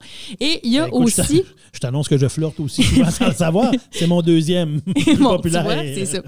Puis après ça, il y a les espèces de deux mains jointes ensemble là, qui pourraient représenter pour certains la prière, pour d'autres une manière de dire merci et pour d'autres aussi un high five. Fait que tu sais, ça dépend vraiment comment tu le vois. Souvent, je le voyais comme une supplication. S'il vous plaît, s'il vous plaît, s'il vous plaît. Ouais, moi aussi, par exemple. Les mains comme ça. Je dois avouer que moi aussi. Après ça, on a parlé, c'est ça, de l'aubergine qui est un symbole phallique, en fait. Parce qu'il n'y a pas vraiment d'emoji sexuel, mais les gens qui veulent les utiliser, c'est comme un peu un code que tout le monde sait que l'aubergine représente le membre masculin. Et il y a aussi un autre fruit, mais ça c'est un légume, mais un fruit qui représente les fesses. Tu sais lequel? Je crois que c'est la pêche. Exactement, bonne réponse. À cause de la petite curve là, qui peut représenter le pli fessier. Exactement, bien dit. Même que dans 90% des cas, une pêche représente des fesses dans les emojis, là, quand on les utilise, soit dans des textos ou même dans des descriptions de photos sur Instagram ou autre. Il y a aussi un symbole, qui est un des symboles les plus utilisés sur Twitter, qui est le signe de recyclage en vert. C'est comme, pourquoi? C'est pas en lien avec l'environnement, c'est que dans la religion musulmane, la couleur vert signifie l'islam. En fait, c'est la couleur symbolique de l'islam. Et le fait que ce soit des petites flèches, les musulmans mettent souvent ça pour dire faire circuler la prière. Fait que c'est même un des plus utilisés sur Twitter, ce qui est quand même assez fou parce que, gars, on savait pas pantoute, nous autres, c'est quoi que ça voulait dire. Fait que, tu sais, comme je te disais, d'un pays à l'autre, ça change vraiment la signification. Fait qu'il faut faire attention quand même. C'est important à ce qu'on écrit. Ma mère est une reine des emojis. Je peux raconter, mais ma mère qui est sur Messenger avec mon père, puis tout ça, puis on a une conversation famille. Et là, c'est un petit peu moins pire, mais au début, quand elle a découvert le Messenger pour nous envoyer des messages, elle agrémentait beaucoup ces messages, mais d'une série de plusieurs emojis. Et on riait beaucoup à essayer de comprendre qu'est-ce qu'elle veut nous dire. Un cœur brisé, une rose, pas de rose, un bonhomme sourire, pas content, fâché, des mots, le rouge, là, on essayait de comprendre. Mais finalement, je pense que c'est juste qu'elle découvre découvrait ces emojis et qu'elle nous montrait et qu'elle les mettait comme ça de façon spontanée. Cute. Mais c'était très cute de voir que qu'est-ce qu'elle essaie de nous dire et avec les neveux et tout ça, les jeunes adolescents, écoute, il s'est passé tout que des faits cocasses là-dessus. Maintenant, elle en fait un peu moins d'emojis. On a appris tranquillement, on lui a appris tranquillement à comment les doser, ces emojis. Bien, il y a aussi le fait que maintenant, avec certains téléphones, quand tu écris un mot, ça suggère après un emoji qui a rapport avec le mot. Et ça, mon père utilise beaucoup ça. Fait que des fois, il y a des petits emojis qui n'ont pas nécessairement rapport avec le texte dans les textos. Je trouve ça adorable. Ou avec son intention qu'il veut dire. Oui, c'est ça. Parce que c'est souvent ça, des fois, hein, on dit souvent par écrit, puis les fameux textos, on n'a pas nécessairement l'intention de l'autre. Fait qu'on présume beaucoup, puis on interprète énormément. Et des fois, les emojis vont venir à nous confondre un peu sur l'interprétation. Mm-hmm. Et tu sais que ça peut être même dangereux, hein, parce que là, je te parlais tantôt que c'était allé en cours, un dossier avec des emojis. Il y en a eu plusieurs, en fait. De plus en plus, les emojis sont utilisés par des avocats pour essayer de défendre leurs clients. Et c'est arrivé, entre autres, encore une fois, aux États-Unis, c'était en Californie en 2015. C'était une jeune fille qui avait envoyé des textos qui étaient considérés comme une menace terroriste envers son école parce qu'elle avait écrit « Personne n'est en sécurité, ces maudits-là veulent me mettre au défi, blablabla, je vais tirer dessus avec un gun et je vais commencer avec les jeunes qui sont pas le fun ». Et tout ça était agrémenté de plusieurs emojis, dont souvent l'emoji qui rit. Et son avocat a fait tenter d'utiliser ça comme preuve pour la déculpabiliser, pour dire c'était des blagues parce que regardez, il y a l'emoji qui rit à la fin de chaque phrase. Mais cependant, ça n'a pas été retenu par les juges et elle a été quand même là, reconnue coupable de ces menaces-là. Mais tu sais, c'est ça. Faut faire, même si c'était pas une blague, même s'il y avait un bonhomme qui rit. Puis tu dis à la limite, même si c'était une blague, c'était pas une blague à faire. C'est pas drôle de faire ça. Et par écrit, tu ne sais pas l'intention de la personne. Quand il y a un bonhomme sourire ou pas de bonhomme sourire à côté, tu peux pas déterminer juste, en tout cas, à mon sens, tu peux pas déterminer juste avec le petit bonhomme à côté. OK, c'est une blague. Non. Parce que des fois, peu importe, tu fais comme c'est une blague, c'est pas une blague. Il y a un bonhomme qui rit, mais ce qu'il dit, c'est pas drôle. Fait que là, tu fais comme. Fait que je pense qu'on peut pas nécessairement présumer de ça à partir d'un emoji. Là. En effet. Et Christian, savais-tu qu'en 2020, les gens ont vraiment plus utilisé les emojis qu'avant? Et ça serait expliqué parce que, premièrement, on s'est beaucoup plus parlé de manière virtuelle à cause de la pandémie. Hein, on pouvait moins se voir. Ben oui. Et paraît-il, selon une étude de scientifiques australiens, qu'il y a des parties du cerveau qui sont activées lorsqu'on regarde un visage humain, qui sont aussi activées quand on regarde des emojis. Donc, c'est comme si on sentait les émotions à travers les emojis qui sont utilisés. Donc, ça va au-delà de juste ça fait cute, là. C'est vraiment pour faire une image visuelle à ce qu'on dit et même un côté plus humain, en fait, à nos textos. Ben, tu sais, quelqu'un qui t'écrit, tu m'écris un message texte avec un emoji sourire, c'est sûr qu'après, quand je le regarde, je peux m'imaginer ton visage qui sourit. Donc, dire, c'est drôle, elle m'envoie quelque chose de drôle, elle doit être en train de rire. Et de l'imaginer en train de rire. On imagine les gens. Fait que c'est vrai, ça a du sens. Et même à ça, tu dis ça, mais il y a la même étude démontrait aussi que dans les dernières années, les expressions faciales des gens ont changé pour ressembler à celles des emojis. Donc, par exemple, si je trouve que tu me dis quelque chose de fou, je pourrais faire la petite face avec un petit clin d'œil puis la langue sortie parce que ça ressemble à l'emoji. Tu sais. Ah, ben oui. Fait que ça changerait même notre comportement humain, ces fameux emojis. Et là, Moses de technologie qui nous change, nous transforme. Et pour terminer, tu me parlais au début de quand utiliser quel emoji et tout ça. Ça, tu sais, c'est vraiment dans la culture de chacun. Puis dans le fond, c'est un peu comme tout, hein? Ça va avec le consentement et on peut toujours clarifier aussi. Et il y a une autre affaire qui est bien en mode, c'est les messages vocaux. Hein? D'ailleurs, nous autres, on utilise souvent ça. Bien moins long qu'écrire et pas besoin de mettre d'emoji. D'ailleurs, tes messages vocaux commencent souvent par « je vais te l'écrire, je vais te le dire, c'est moins long que de l'écrire. » Ouais, ça me tente pas d'écrire, fait que je vais te le dire. Je commence souvent de même, c'est vrai. Mais il faut quand même utiliser son gros bon sens avec l'utilisation des emojis. Entre autres, est-ce que dans un courriel professionnel, on devrait ou non mettre des emojis selon toi? Écoute, ça m'arrive d'en mettre, mais habituellement, quand je les mets, je sais à qui je l'envoie et dans quel contexte. Bien, c'est ça. En fait, ce qu'on dit, la règle, c'est qu'on peut en mettre, il n'y a pas de problème, mais il faut être quand même familier avec la personne. Donc, si c'est le premier courriel qu'on envoie à quelqu'un qu'on ne connaît pas, c'est peut-être pas le temps de mettre un emoji. En fait, la ligne, peut-être pour déterminer, c'est de se dire, est-ce que je suis assez à l'aise pour tutoyer cette personne? Si oui, je peux mettre un emoji. Sinon, peut-être se retenir un peu, faire attention. Bon. Et chose à ne pas faire, selon moi, mettre des emojis dans un CV. Hein? Parce que là, je trouve que ça n'a vraiment pas de bon sens. Et tu ris, mais j'ai déjà vu des CV avec des emojis. J'avoue que moi, des fois, ça m'arrive dans mon travail de faire des entrevues, de recevoir des gens en entrevue. Ben, si je voyais des emojis dans un CV, on dirait que j'aurais un petit froid en partant. C'est pas très sérieux. Donc, faites attention à ce que vous dites et faites attention à ce que vous écrivez. Hey, merci Vanessa! Ça fait plaisir. C'est donc bien le fun. Maintenant, je le sais que je vais arrêter de mettre l'aubergine pour être sûr que quand quelqu'un me demande c'est quoi tes 5 plus populaires que tu as mis dernièrement? Je t'ai pogné, hein? Tu m'as pogné certain. J'ai mis l'aubergine une fois dans les 6 derniers mois, puis ça a tombé sur la soirée. Oh mon Dieu. Ben écoute, merci Vanessa. Je suis éduqué sur l'emoji actuellement, puis j'en sais un petit peu plus. Toujours là pour que tu te couches moins niaiseux. Ah, tu sais que comme je suis un gars optimiste, je me couche plus intelligent. C'est bon, ça. Je sais que quand chaque fois que quelqu'un me dit ça, je dis non, tu te couches plus intelligent. Positif, on pense positif. Tu m'énerves. Ben non, c'est plein d'amour. Écoute, Vanessa, moi, ma chronique, tu m'avais demandé de te parler des phobies. Mm-hmm. Et je trouvais ça vraiment intéressant de faire une petite recherche là-dessus et de regarder comment je vais présenter ça. Mais d'entrée de jeu, je te demanderais, Vanessa, toi, est-ce que tu as des phobies? La réponse est oui, et je pense même que tu le sais. Alors, comme tu le sais, parce que tu me connais et tout le monde qui me connaît le sait, j'ai vraiment une réelle phobie, puis là, c'est pas une blague. Là. J'ai vraiment une phobie des insectes. Et c'est vraiment dérangeant, en fait. Puis moi, je pensais qu'en grandissant, ça allait être moins pire, mais pour vrai, chaque été, c'est pire. Puis là, cet été, à Dolbeau, je trouve qu'il y avait vraiment beaucoup de longicornes, les fameux barbeaux noirs. Et ça, c'est vraiment ma pire phobie. Là, pour vrai, des fois, je rêve que je suis dans un nuage de barbeaux, puis genre, je voudrais m'arracher la peau tellement que ça m'écoeure. Quand tu parles des longicornes, est-ce que tu parles des barbeaux qui font crunch-crunch quand tu piles dessus ou le longicorne qui est le barbeau antenne? Écoute, les deux. Mais là, je te parlais du barbeau antenne parce qu'il est là tout l'été. Mais il y a quand même aussi les fameuses June bugs, là, nous autres, on appelait ça des zoobies. Oui, des hannetons, qui sont les barbeaux. Les barbeaux bruns. Hey, pour vrai, j'ai de la misère à t'en parler. Je sais pas si tu vois mon nom verbal, mais je le vois pas mal. T'es pas mal en face de moi. Donc, le fameux barbeau qui vole la nuit et le soir et le matin qui hier par terre. Que tu fais juste plaisir.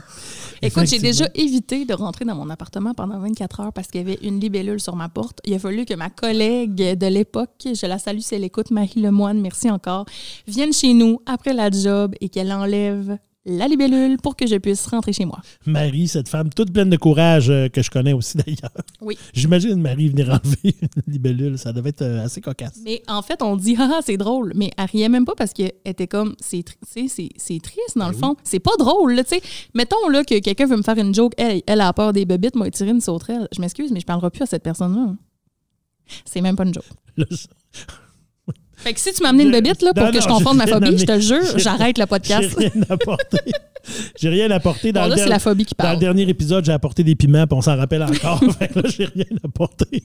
Même, je pense que je t'ai averti, hein, quand je t'ai dit que c'était ça ta chronique. J'ai dit, puis là, tu m'amènes pas une bébite en studio parce que... Je m'en rappelle pas. Mais écoute, Vanessa... Oui. Écoute, quand on parle de phobie, hein, on parle de... Mais là, tu me rassures parce que je me disais, les phobies, dans le fond, c'est des peurs irraisonnées et incontrôlables qui peuvent amener une personne à éviter vraiment une situation puis même s'isoler totalement là, pour ne pas être confronté à sa phobie. Là. Ben écoute, au mois de juin, là, je sors pas bien, je te dis. Ben écoute, c'est vraiment ça parce que ça amène vraiment un sentiment d'angoisse, des craintes irrationnelles. Fait que là, je me disais que ça peut être vraiment plus ou moins handicapant. Et là, je me disais, j'allais te redemander, Vanessa, as-tu vraiment des phobies?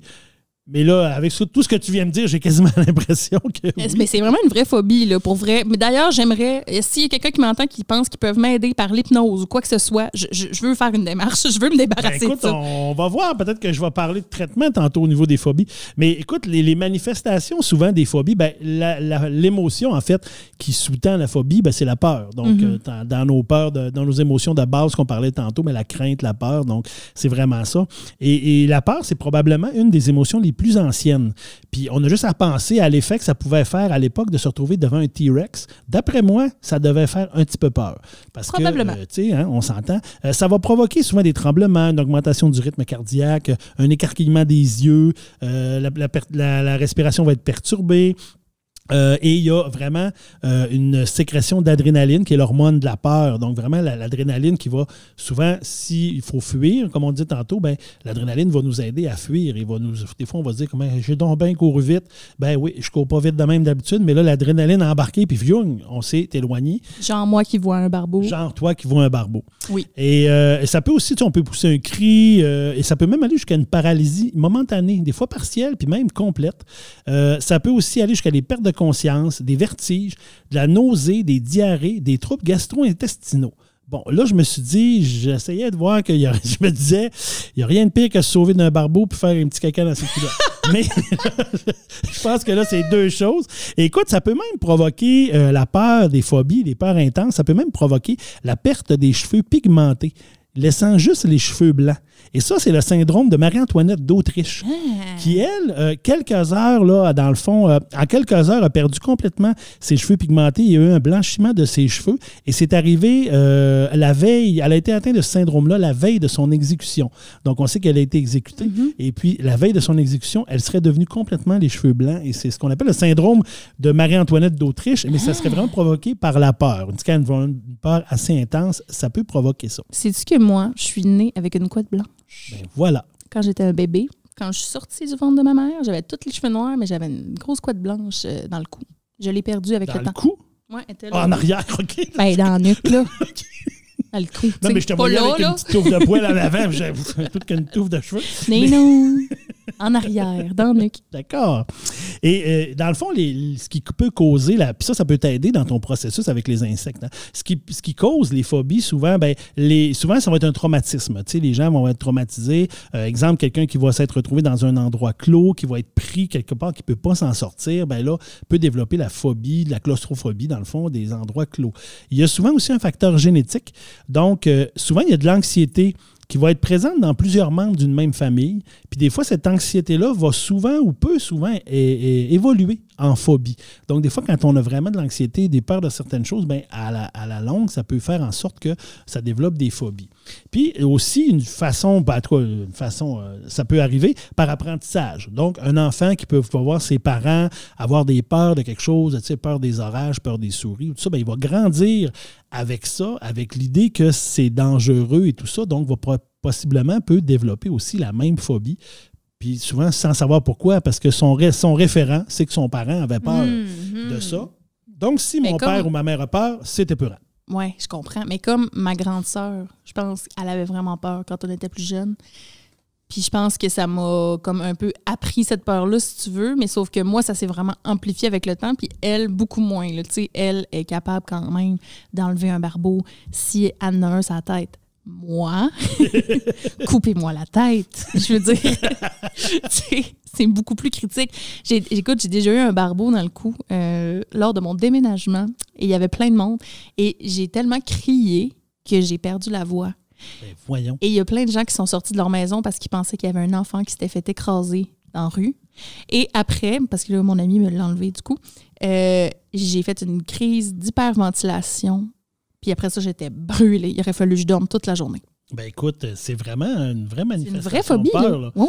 Tu sais, puis moi, je te dirais qu'on parle des barbeaux, tu sais, je trippe pas plus ces barbeaux là, que toi, là. Puis si j'en ai un qui m'arrive dessus, ça m'énerve aussi. Je suis capable de le pitchnoter pour qu'il s'en aille, mais moi aussi, je fais « Ah, ça donne un fouing! » Puis là, je l'envoie. Mais tu sais, je contrôle. Mais je me rappelle une anecdote quand j'étais très jeune. Je me rappelle un jour d'avoir pris toute une fouille en Bessic en avant de la maison chez nous parce que j'arrivais chez moi et je devais avoir, je sais pas, peut-être 10-12 ans et en pédalant sur mon petit Bessic, puis j'étais arrivé chez nous et il y a un barbeau antenne, justement, qui est venu se parquer sur mon chest. Et moi, de faire « Ah! » et de lui donner une pitch note pour qu'il s'en aille, mais de lâcher mon volant et d'en prendre une Moses. Oh. Alors, je me rappelle de cet événement-là. Oh non! C'est peut-être de là moi, que j'ai appris à faire « OK, ça m'écoeure, mais je vais apprendre à me contrôler, parce que j'ai pas le goût de me repéter la gueule une autre fois avec mon petit Bessic. » Ça, c'est une bonne réaction. Ben, c'est une réaction apprise qu'on peut apprendre. Mais Vanessa, tu sais, quand on parle de phobie, là, on dirait qu'il y en a à peu près, là, certains ouvrages qui vont parler qu'il y a à peu près fait à peu près autour de 500 phobies. Donc, c'est pas une liste exhaustive, mais 500 phobies. On en connaît quand même des plus communes qu'on entend parler, l'agoraphobie, la peur des grands espaces, l'arachnophobie, la peur des araignées, l'acrophobie, qui est la peur des hauteurs, la glossophobie, qui est la peur de parler en public. Ça, on l'a pas. En tout cas, on la combat, nous autres. Et l'aérophobie, qui est la peur des avions, la claustrophobie, l'hémophobie, la peur du sang, et la coulrophobie, qui est la peur des clowns, ouais. Qui est aussi une phobie. Bien, ça, c'est des mots qu'on a entendus et qu'on connaît. Mais là, je me suis intéressé à celles qui sont un peu plus, comme on disait, c'est difficile des fois de comprendre certaines phobies, puis même qui peuvent nous prêter un peu à sourire. Et là, on s'entend. C'est pas drôle, une phobie, tu l'as bien expliqué tantôt, peu importe d'où elle vient, c'est laquelle ou tout ça. Il n'y a rien de drôle pour une personne qui la vit. Mais des fois, tu te dis, moi, mon exercice à travers ça, c'est d'essayer de comprendre d'où ça peut venir. Et là, on parle de l'électrophobie, qui est la peur des poulets. Et cette peur-là existe pour vrai. Donc, du poulet vivant là, ou du poulet dans l'assiette? C'est pas spécifié, OK. Mais il y a une peur des poulets. Là, on parle aussi de l'apopathodiaphylatophobie. Ça, c'est une autre chose aussi. Les phobies ont souvent des noms très difficiles à prononcer. Très long. Et ça, c'est la peur d'être constipé. Et là, ça me faisait penser, et ça me fait penser, quand j'ai vu ça, la peur de constiper, au film Léolo. As-tu vu le film Léolo de Jean-Claude Lauzon avec Ginette Renault, tout ça? Et dans ce film-là, c'est un film des années 90, je pense, et dans ce film-là, c'était vraiment l'histoire du petit Léolo qui avait peut-être, je ne sais pas, un jeune garçon aux alentours de 10 ans, mettons, et qui était vraiment dans une famille très dysfonctionnelle. Et puis, lui, il s'imaginait une vie, il s'évadait de cette vie-là dysfonctionnelle à travers ses lectures qu'il faisait et les rêves qu'il faisait et tout ça. Et son père, lui, avait vraiment une obsession sur les selles. Pour lui, pour être en santé, il fallait faire un caca par jour. Et il y a des scènes dans ce film-là qui sont assez mémorables de Ginette Renault assis sur une toilette, les bobettes aux chevilles, qui encourage son petit enfant tout petit de 2-3 ans assis sur un petit pot à « il faut que tu fasses, tu n'as pas fait ton caca aujourd'hui, il faut que tu le fasses » et l'enfant qui braille sa vie. Et en tout cas, il y a tout ça. Et là, je me disais, parce que je me disais, il a peur d'être constipé, mais en même temps, je me disais, crime, quelqu'un qui a été élevé comme ça peut être assez traumatisant dans cette histoire-là. Alors oui, ça peut tellement arriver que tu développes cette peur-là d'être constipé. Et c'est bien troublant, là, tout ce que tu me racontes. C'est tout blanc. Je suis pas remise encore. J'avais aussi puis ça, c'est très... Actuellement, avec toutes les microbrasseries, tout ça, il y a la cervalophobie. Toi qui travailles au Coureur des Bois, dans les microbrasseries, qui est la peur de la bière. Imagine. Ne changez pas ça. Imagine si tu avais ça. Tu pourrais même pas travailler dans notre superbe... Déjà, je me questionne, Christian. Je vais être capable de travailler au mois de juin sur la terrasse de la microbrasserie parce qu'il va y avoir plein de barbeaux. En tout cas, j'ai des expériences dans le passé de moi, serveuse sur une terrasse. Ça s'est pas très bien passé. J'ai déjà renversé de la bière. J'ai déjà pleuré devant tous mes clients parce qu'il y avait un hanneton qui s'était dirigé vers moi et je l'avais assommé avec mon plateau. Et après, je me suis effondrée en larmes. Surtout que sur la terrasse de la microbrasserie, il y a un gros arbre aussi quelque part. Oui. Et ça attire souvent les fameux... Écoute, j'aime mieux pas y penser. Pour vrai, j'y pense, je pense, chaque jour. Écoute, on va s'en reparler rendu là, on trouvera. Une phobie qui est très, très à la mode et que ça m'arrive vraiment d'avoir, les gens qui me connaissent vont dire « Ah, toi, tu dois avoir ça un peu. » La nomophobie, qui est la peur d'être séparé de son cellulaire. J'avoue que des fois, j'ai un peu de misère à me séparer de mon cellulaire aussi. Ah ouais, mais moi aussi quand même, j'avoue. Et une autre peur là, qui est aussi actuellement, qu'on peut retrouver quand même intéressante, c'est la pogonophobie. La peur des pogos. Mais même pas. Moi aussi, j'aurais dit, il y a une peur des pogos, ça se peut-tu? Non, c'est la peur des barbes. Et actuellement, dans la mode où les hommes ont beaucoup la barbe, portent beaucoup la barbe, je me dis, ça peut arriver qu'il y ait des gens qui sont pas... Ils retrouvent ça un petit peu moins drôle. C'est si beau, un barbu. Mais, tu sais, à travers tout ça, je regardais puis je me disais, bon, et mon questionnement est toujours, comment ça commence? Tu sais, ces phobies-là qui sont... Bon, je comprends la claustrophobie, on a été enfermé, tu sais, je peux comprendre. Mais comment on vient qu'à avoir peur des barbes? Tu sais, moi, c'était ça derrière ça qui me disait... Qu'est-ce qui fait qu'une personne, moi, c'est d'avoir un peu le développement de l'esprit. Et j'ai ressorti des phobies que je me disais, je ne comprends pas dans ces choses-là. Donc, exemple, la géniophobie, qui est la peur des mentons. Et là, je me dis, comment un jour tu viens à avoir peur des... C'est quoi l'expérience dans ta vie qui peut faire en sorte que tu as peur des mentons? Mais les gens qui ont peur des mentons doivent être tellement contents qu'on mette tous des masques. Actuellement, avec les masques, c'est merveilleux pour ceux-là. Là. Mais... sais, tu te dis, mais moi, c'était vraiment ça. Il y a l'omphalophobie, qui est la peur des nombris. Ça, j'avoue que je peux comprendre, parce que le nombril, ça a toujours été un espace un peu noir, on ne sait pas trop ce qu'il y a dans le fond, puis on ne voit pas le fond. Fait que ça, je me dis, ça peut bien arriver que ça peut faire des peurs, quelque chose de ce côté-là. Mais il y a une phobie que là, j'essayais de comprendre, et puis en même temps, j'ai vu même un petit témoignage dans mes recherches, quelqu'un vraiment qui souffrait de ça, et qui expliquait un peu, et c'est la thyrophobie. Et ça, la thyrophobie, c'est la peur des fromages qui puent. Et là, je me suis dit, la personne, elle a peur de quoi? Tu sais, qu'est-ce qui fait que, c'est-tu un traumatisme, tu étais dans une dégustation vin fromage, ça sentait le fromage et il s'est passé quelque chose et que tu associes l'odeur à ce qui s'est passé, qui fait que tu as peur de l'odeur. Et dans ce que j'ai lu, la personne qui faisait un témoignage, et la personne racontait vraiment qu'elle, aller à l'épicerie, c'était un défi. Parce que juste entrer et savoir qu'elle se promènerait, qu'elle aurait à passer proche du présentoir à fromage, écoute, elle avait des sueurs froides, son rythme cardiaque augmentait, elle ne se sentait pas bien. Mais moi, je me disais vraiment, mais je comprends la peur et la détresse de la personne, mais qu'est-ce qui t'amène, qu'est-ce qui arrive pour que tu développes ça? Mais c'est très précis, hein? La peur des fromages qui puent. C'est pas juste peur des fromages, là. Non, c'est ça. Des fromages puants. Qui puent. Je sais pas, mais tu dis qu'est-ce qu'elle a peur qu'elle arrive. Mais tu sais, mettons, moi, j'aurais à passer devant une cage renfermant plein d'araignées, de barbeaux et autres. Il n'y a rien qui peut m'arriver, ils sont dans une cage. Mais j'aurais vraiment peur, pareil. Là. Je serais probablement en sueur, et comme la fille dans l'allée de l'épicerie. Mais le barbeau, lui, il pourrait sortir de la cage et t'arriver dessus. Oui. Tu sais, je me dis, le fromage, il ne te sautera pas dessus, là. Fait que c'est vraiment probablement associé. Je sais pas, peut-être que tu te dis, d'un coup, qu'il y a un client qui passe puis qui me tire un fromage. Ben, tu sais, c'est pas rationnel. C'est pas rationnel. Non, c'est ça. Ben, c'est ce qui fait que dans ce qu'on disait au début, hein, une phobie, c'est irrationnel. C'est que c'est difficile à comprendre. Puis c'est difficile à comprendre avec nos yeux rationnels de dire qu'est-ce qui pousse ça. Mais ça existe. Ouais. Et il y a des gens qui souffrent de ça. C'est ça qui est un peu. Peut-être que la personne, elle se dit, de coup, que je passe à côté, puis que je glisse, puis que je tombe dans le fromage.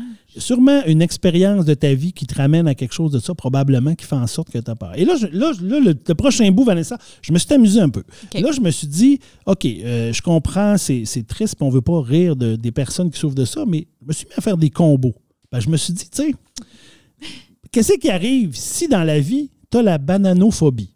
Ouais. Qui est sûrement, tu comprends? La peur des bananes. La peur des bananes. Et là, je me dis, bon, tu as peur des bananes, ça peut être pas pire, tu as juste à pas en acheter, mais si, mettons, tu mélanges ça avec la xanthophobie, qui est la peur du jaune. Oh! Alors là, tu viens de changer un peu. Tu as la peur des bananes et du jaune. Est-ce que tu doubles ta peur? Est-ce que ta crainte, elle est amplifiée, elle est exponentielle? Pauvre personne. Hey, mais peur d'une couleur, ça doit être très dur à vivre, là, parce que... Excessivement dur. Tu vas partout, puis il y en a des couleurs. Oui. Déjà, je regarde autour de nous, il y en a du jaune. Fait que c'est quand même ça. Et là, j'ai regardé un peu et j'ai vu la stasophobie, qui est la peur de rester debout. Et là, je me suis dit, si la personne combine ça avec la catisophobie, qui est la peur de s'asseoir, et la basophobie, qui est la peur de marcher, imagine comment cette personne-là ne vit pas bien. Elle est constamment penchée. Elle est constamment ou couchée au lit. Oui, au coucher. Alors, il ne faudrait pas développer la peur des plaies de lit. Ça me fait penser à la catégorie d'impro assis, couché, debout. Là. Oui, effectivement, on se promène dans tout ça. Mais bref, les phobies, il faut quand même se dire qu'il y a de l'espoir, il y a des traitements qui existent, tantôt tu en parlais.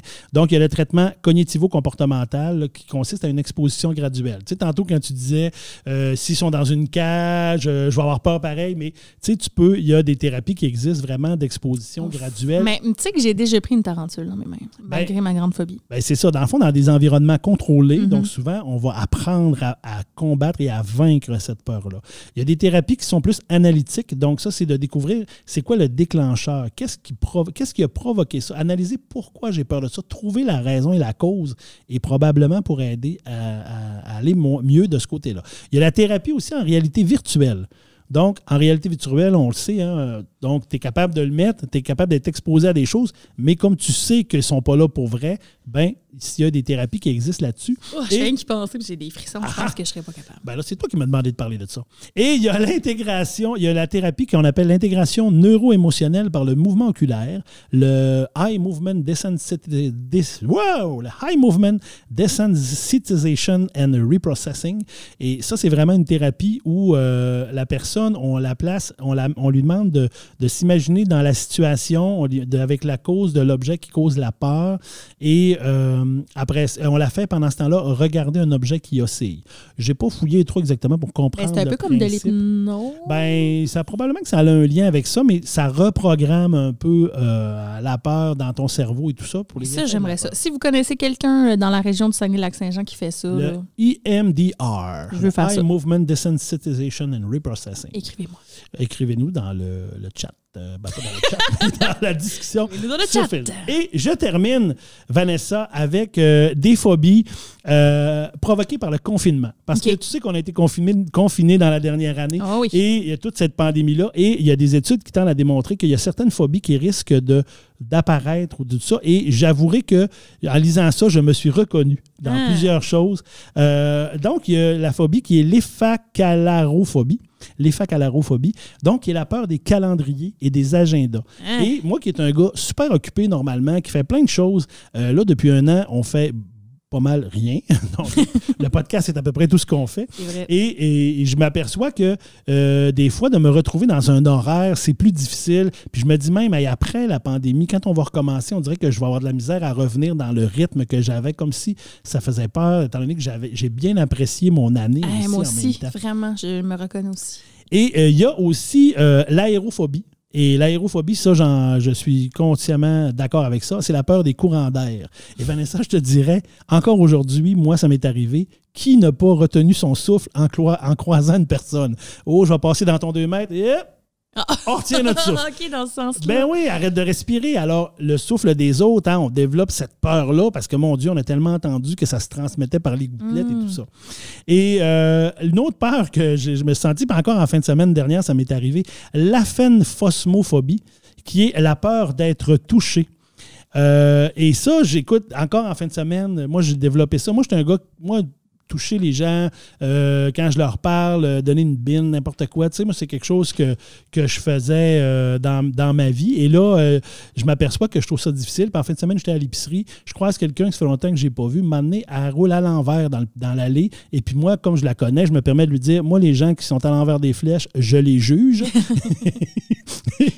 Puis là, elle m'a dit, tu sais, rendu à mon âge, j'ai pas peur du jugement. Et en me disant ça, elle a mis sa main sur mon avant-bras. Et ça m'a tout pris pour pas retirer mon avant-bras de coup sec puis faire « Hey, touche-moi pas, on est en pandémie! Hey. » Fait que tu sais, je m'aperçois que je suis vraiment en train de développer cette Mais on est rendu tellement programmé de même. Ouais. C'est vrai que c'est épeurant parce que faut pas que ça devienne ça. Tu sais, à un moment donné, on va pouvoir se retoucher. Oui, moi, j'aime ça faire des câlins. Mais je sais, avant, quand on se voyait, c'était automatique. On se faisait une petite colle. Puis, tu sais, pas juste avec toi, avec plein de mes autres amis. Puis là, c'est quasiment weird. Tu sais, mes complices, on va comme, ben là, ça fait comme 2 ans qu'on l'a pas fait. C'est-tu vraiment nécessaire? Et la dernière que je pense, mais celle-là qui peut être quand même bonne, c'est l'halitophobie. Et l'halitophobie, c'est la peur de la mauvaise haleine. Et là, je me dis, avec les masques qu'on porte, quelqu'un qui souffre de ça, ben c'est le fun parce que là, tu peux sortir en disant tout le monde a un masque, fait que j'aurais pas de crainte de sentir la mauvaise haleine des autres. Oui, mais sans sa vieille haleine. Le seul problème, c'est si toi, tu as mauvaise haleine, donc en mettant ton masque, là, tu tournes dans ta mauvaise haleine. Mais bon, en conclusion, Vanessa, je vais te dire, le confinement puis la pandémie, effectivement, ça risque de nous faire développer des phobies. Alors, vivement le retour à une vie sociale plus normale pour éviter que ça devienne handicapant dans nos vies de tous les jours. Voilà, quelle belle finale. C'était un peu mon message et je tiens à préciser qu'on a parlé de phobie, mais vraiment sans vouloir. Le but n'était pas de rire des gens qui ont des phobies, mais de voir un peu les phobies un peu plus pas plus loufoques, mais les phobies un peu plus étranges. Un peu plus spéciales, quand même. Celles qu'on connaît moins. Moi, je suis vraiment la dernière qui va juger les phobies des gens au rire du monde parce que j'en ai une phobie, puis c'est loin d'être drôle. Là. Pour vrai, c'est handicapant. Il faut vraiment que je trouve un moyen d'arrêter ça. En fait, ce qu'il faut se dire, c'est qu'il y a des choses qui peuvent se faire aussi. On l'a vu, il y a certains traitements qui existent. Donc, on vous encourage, si vous avez des phobies, à peut-être aller un peu plus loin pour voir comment diminuer les effets sur votre vie. Voilà. Hey, c'est terminé, mon ami, c'est la fin de notre 3e épisode. C'était donc bien le fun. Ça faisait longtemps qu'on ne s'était pas vu. Je pense qu'on était dû. Ça a fait du bien, hein? C'était vraiment un bel épisode, le fun. On a vécu plein d'émotions différentes. On a bien rempli notre thème, je pense. Oui, je pense qu'on a bien réussi. On a pleuré, on a ri, on a eu peur, on a été nostalgique. On a fait un sketch. C'était vraiment le fun. Merci de m'avoir fait vivre ça. Et puis, on vous invite à la maison à vous abonner à toutes nos plateformes pour avoir de nos nouvelles et avoir l'épisode là, qui sort, on le répète, tous les jeudis matins. Oui. On est sur Spotify, on est sur YouTube, sur Balado Québec, Google Podcast et sur iTunes Podcast. Et écrivez-nous sur notre page Facebook, dans les commentaires. Dites-nous comment vous avez aimé ça. Si vous avez le goût de nous donner des idées, des chroniques, dites-nous ça. C'est vos commentaires qui vont nous faire vivre et qui vont rendre ça un peu plus dynamique. Vraiment. Et on va remercier la Télé-du-Haut-du-Lac de nous prêter comme ça leurs locaux et leur matériel. On est bien heureux de réaliser notre rêve grâce à eux. Andréane et Cindy, merci beaucoup. Ensuite... On a Cédric Cadoret-Martel qui fait notre super jingle. On va le mettre d'ailleurs. Et voilà, notre jingle qui est là et puis qu'on apprécie énormément, qui est vraiment dans ce qu'on avait entendu dans nos têtes. Oui, vraiment, vraiment, je l'adore. Je l'écoute souvent. Merci à Maude aussi qui nous a transformés en cartoon. Yes, si vous avez vu notre page Facebook, les images viennent de Maude Bouchard. Et merci à Valérie Dionne aussi qui a fait la voix au début du podcast. Et merci à vous d'être allés.